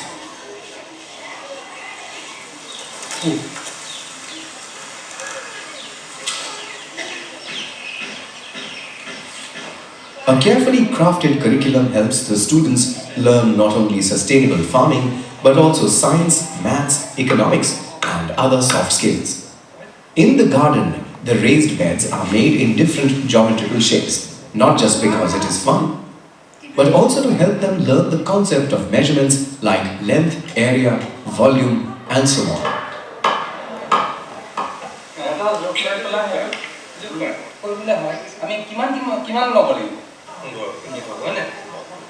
আমি ফ্ৰাম two ফুডৰ দ্বাৰা আমাৰ গণিত আৰু বিজ্ঞানত যিখিনি খেতিৰ লগত জড়িত বিজ্ঞানত যিখিনি পাঠ আছে তাৰ বহুখিনি ক্ৰিয়াকলাপ আমি হাতে কামে খেতি পথাৰত কৰিবলৈ পাইছো জোখমাখৰ যিখিনি চেপ্টাৰ আছে দিক প্ৰস্ত সেইখিনি আমি নিজে হাতে কামে বাগিচাৰ ৰেসপেট বনোৱাৰ বাবে জুখিবলৈ ব্যৱহাৰ কৰিছো Once the beds are ready, they sow the seeds.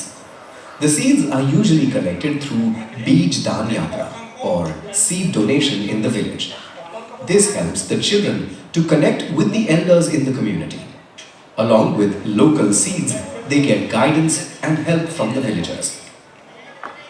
Local varieties of vegetables are promoted in the garden. They use the vermicompost that they have prepared in the garden. As the plants begin to grow, the garden becomes a science laboratory for the students. They learn about how plants grow and how sunlight, water, butterflies, bees, earthworms help them grow better and faster. Pests are kept away by using biopesticide, which they prepare using locally available material. Finally, the harvest season starts. Students are excited to reap the benefits of their labor. These vegetables are used to prepare the midday meal for the school. Through eating fresh, organic vegetables, the students are informed about the nutrient content of each vegetable grown and how each nutrient helps them stay healthy. Farm to Food Foundation envisions to build a prosperous and peaceful Northeast by promoting farm-based entrepreneurship. School Nutrition Garden is the first step towards this vision. This program gives the students the confidence to take up farming as a reliable source of profitable income and self-reliance. The scientific lessons imparted in the garden helps to develop their scientific temper and inculcate habits of curiosity and experimentation. They learn the essence of cooperation, leadership, planning and hard work during this journey. All this makes the children confident enough to grow up into their dreams and help create a prosperous Northeast.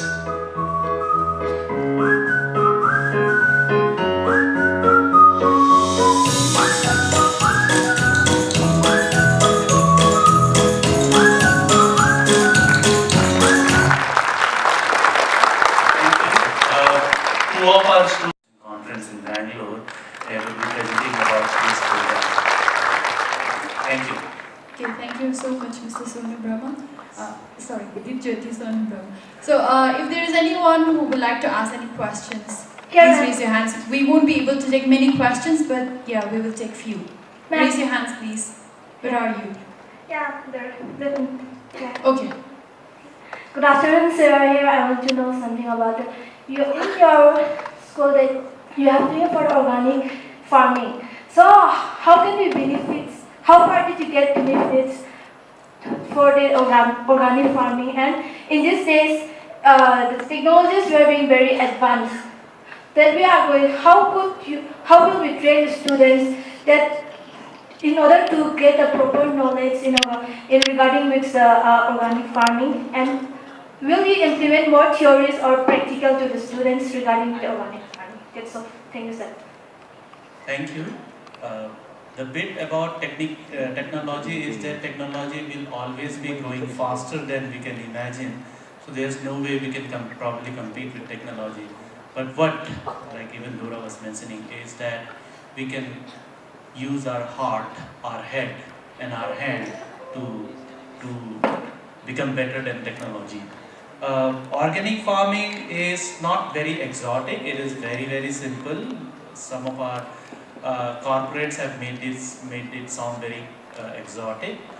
In fact, organic farming is the kind of traditional farming that we in our villages used to do and are still doing. It is just that we have been now fed and we are too lazy to produce our own fertilizers. We are too impatient to wait for the soil to regenerate. That's why we put lots of fertilizers in the soil.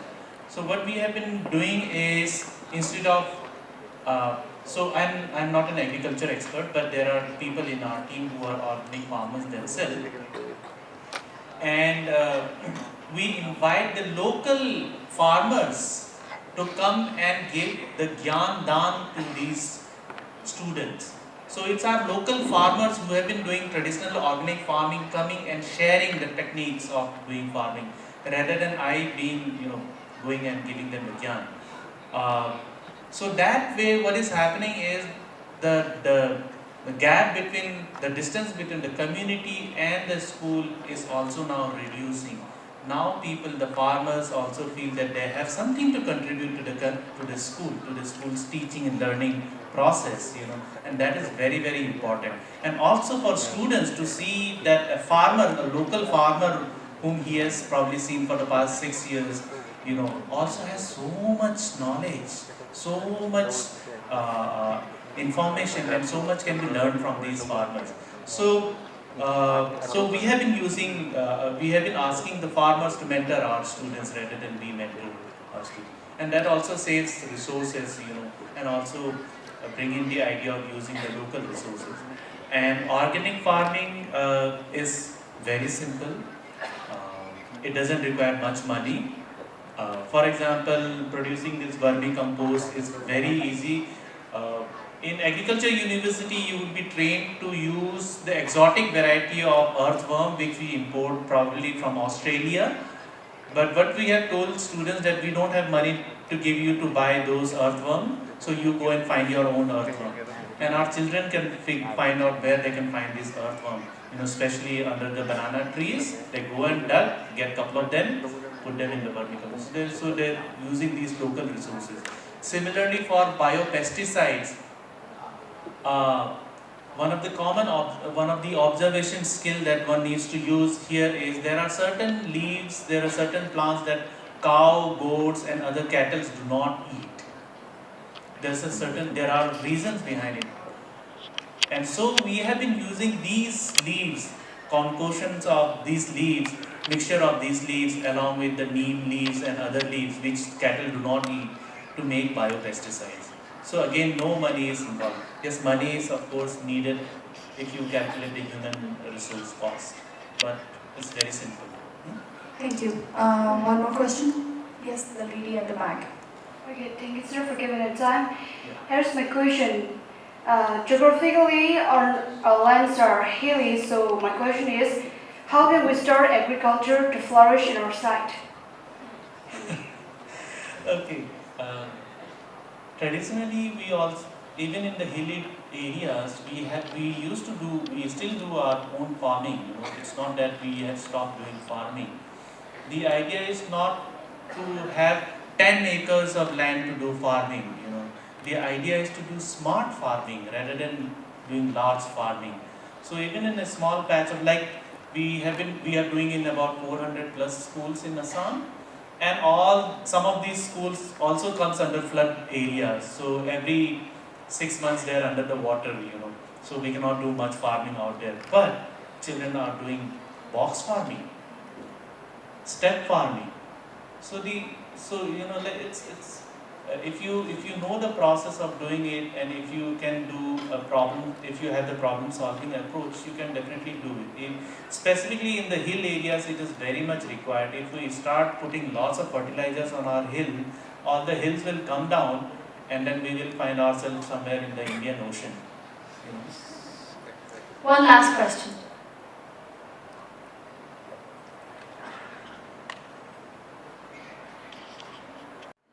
There were challenges from multiple spaces. One of the challenge was from parents.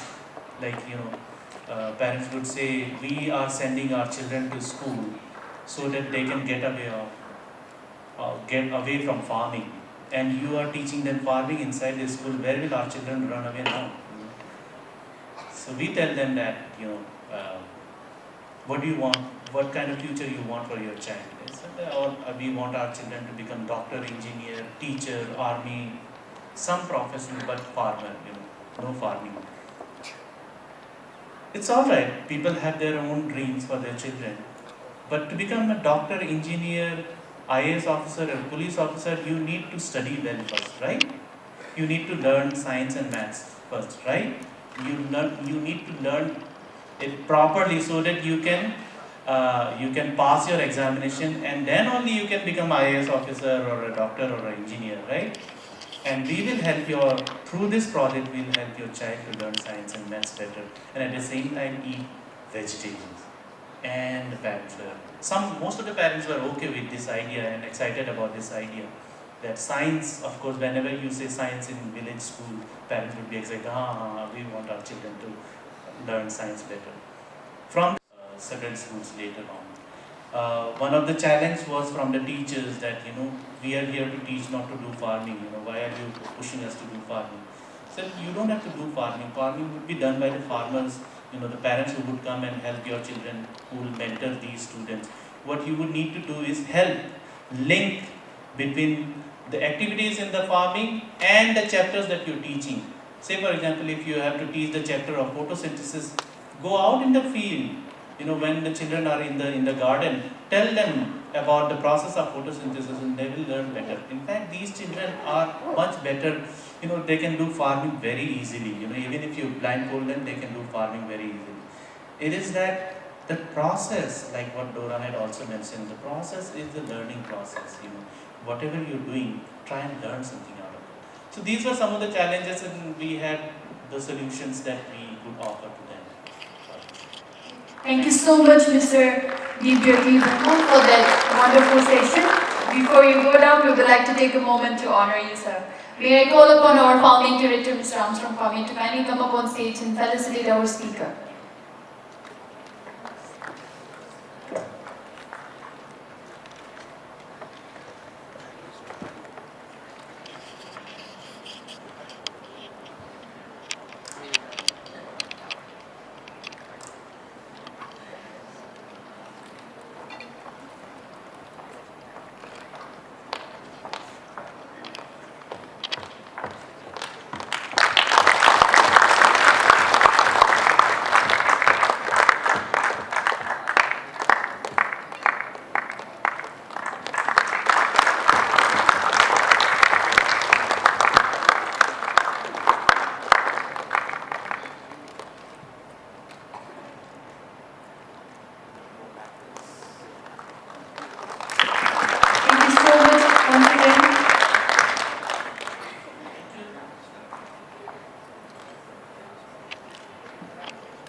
Now, we have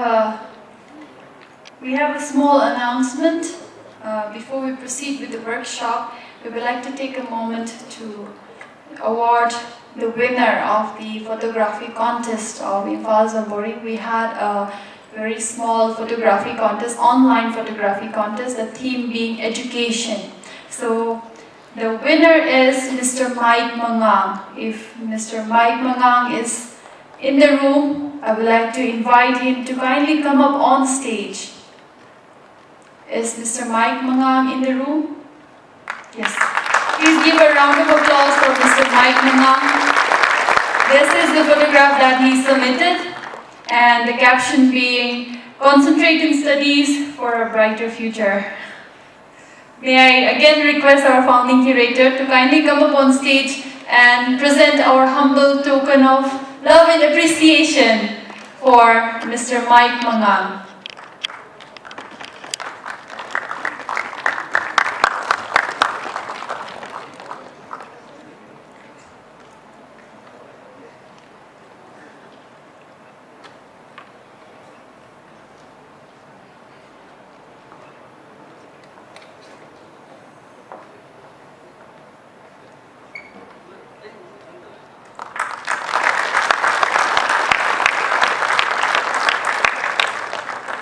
Congratulations, Mr. Mike Mangang, and thank you so much for being with us. Would you like to say anything?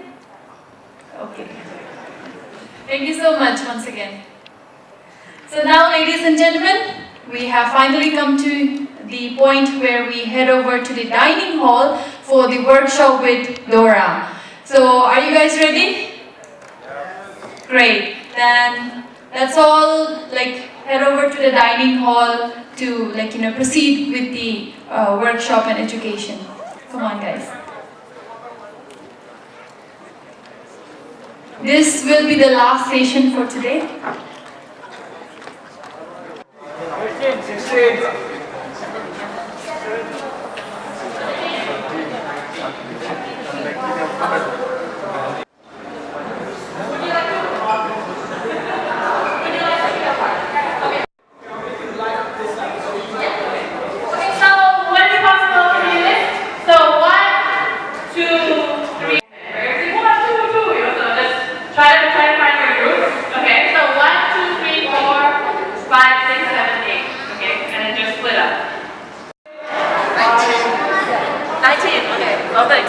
Anybody else 19? 19.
And then 20.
kids through farming, right? So we're starting to see that it's a lot of, how do we do things so that it's not conventional, right? Because you remember when I was talking about motivation? Why is it you can remember all the Pokemons but nothing else? So what we're going to do right now is, with the teams that you're in, we're going to give out paper, and then we're going to get you guys discuss in your groups and your teams. What wasn't taught in school, but it would have been so nice if it was. So in the past, when I ran this in Bangkok, we've had like everything. And like, okay, going back to being creative and being confident in how creative you are. When I was in Bangkok, there were some people who mentioned like, oh, I wish they taught us how to do makeup properly. When we were in high school, you know, because like when you come out into real life, it's like, oh, now I need to know how to draw my eyebrows properly, you know? So stuff like that, or even how to cook. So I want you guys, what I'm going to ask you guys to do first is just list all of that out, what you think would have been useful if you had learned that in university. List out as many as you can think of, and then what we'll do after that is we'll back, if you could like rewind your life and go back to even primary school or secondary school, what would have been useful for you? Okay? And we have like these boards that like later on we can paste stuff onto put stuff onto the board, but just where we get to in 10 minutes time. Okay, so just brainstorm all the ideas at a time. Okay. So then this is another tool that we can do. So what I've done in the past is, usually when we brainstorm, what happens is it gets dominated, right? Usually when you brainstorm, what happens is your brainstorming gets dominated. Everybody, so with every piece of paper that you have, write down your ideas first. The later 5 minutes, you guys can get to talk to each other regarding all of this. Okay?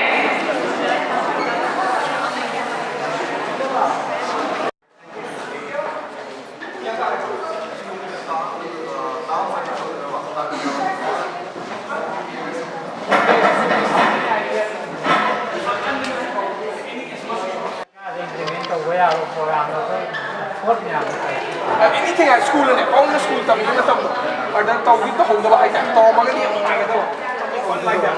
Anything when maybe it's dancing or skating, whatever, you know. That's like okay.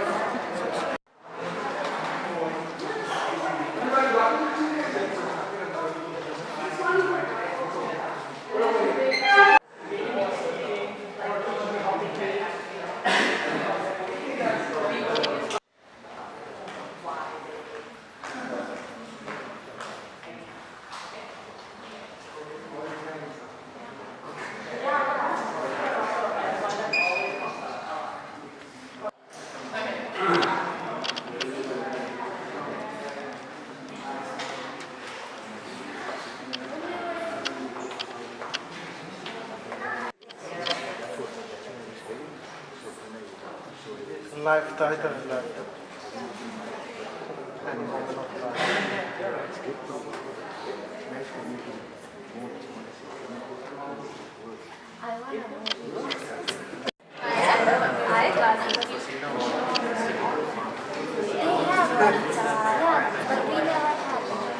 So try to give people on your team a bit of context, like why you picked a certain thing, right? And how you see it in your head.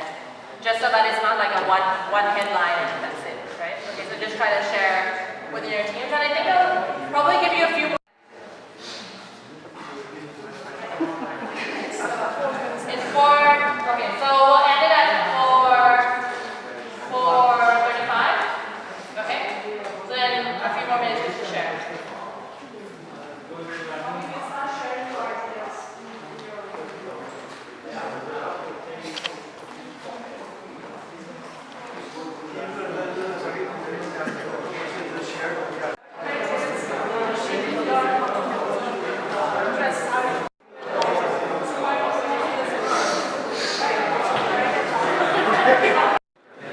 Yes, so one person take the initiative of writing it down. So you can start sharing your ideas. Can you sit a little closer so that you know your voice can be heard by him, the donor?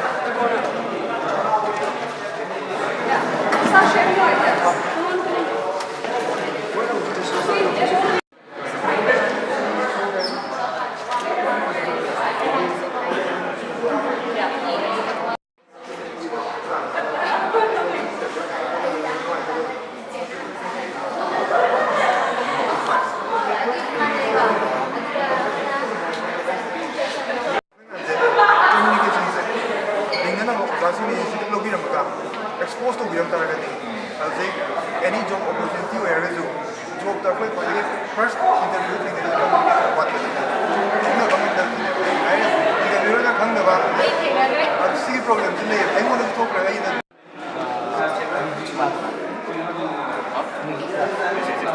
even I'm from the music class, so it's a mutual. Okay.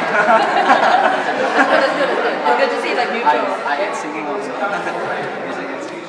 So if anyone wrote the same thing, like it's only.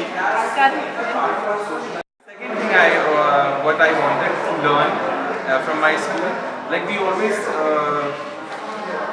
lay emphasis on you eat healthy food, you eat this, right? Everyone tells about food, but no one tells about meal planning. Okay, the meal budgeting, right? And how meal budgeting is different with men and women. Person or for a lactating mother, right?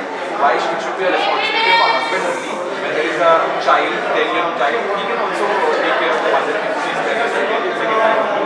So that is, I feel that. You should clap for me here also.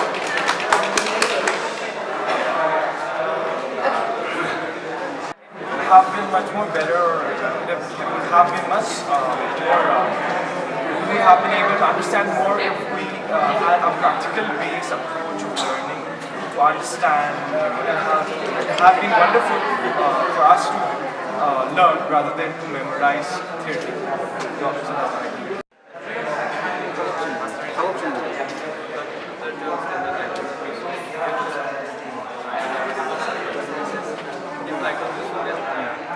Brainstorming, previously, I would be a person who would go into detail in every single brainstorming part. Okay? For this time around, I want you to, guys, okay, so this time around, I want you to try to tweak the way you're working. Okay? By tweaking,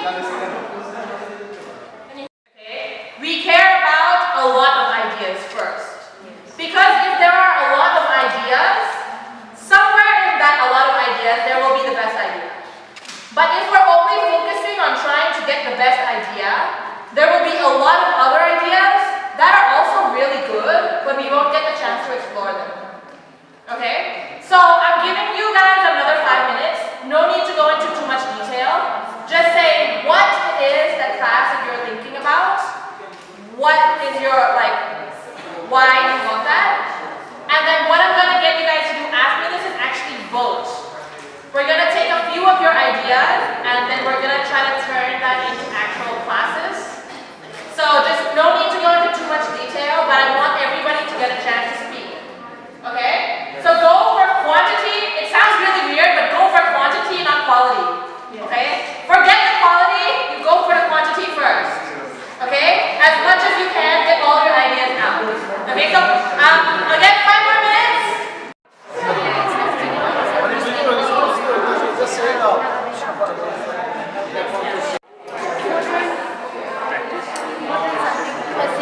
How do you think? Come on, 2 minutes. 2 minutes. 1 to 2 minutes.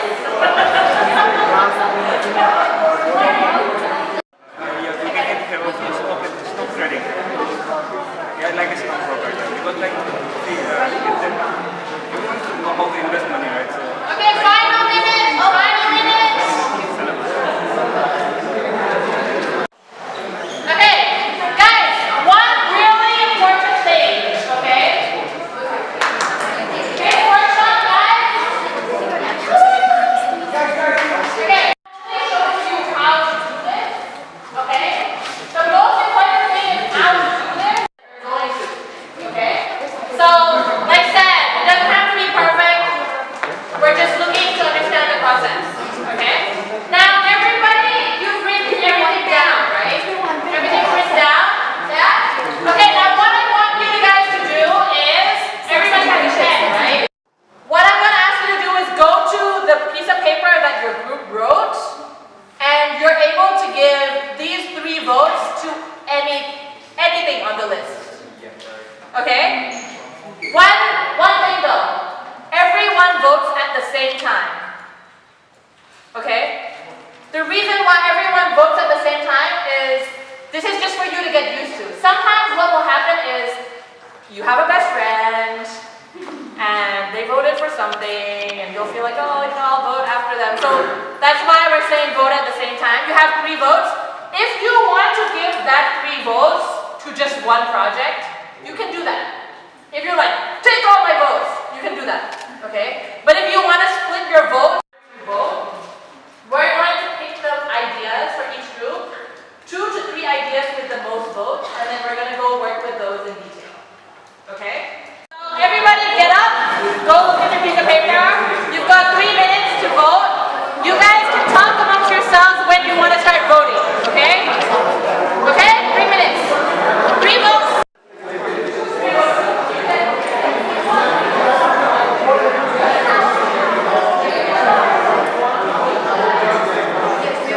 Vote, do you know? Yes. First you go through the list. When say 1, 2, 3, you all jump in and just... Okay, got it? With this massive jump. Figure it out. Which 3 you want to vote for. And when everybody has decided, then you ask everybody, and we're like, okay, then everybody vote. 1, 2, 3, and everybody votes. It's going to be like quite hectic, but like...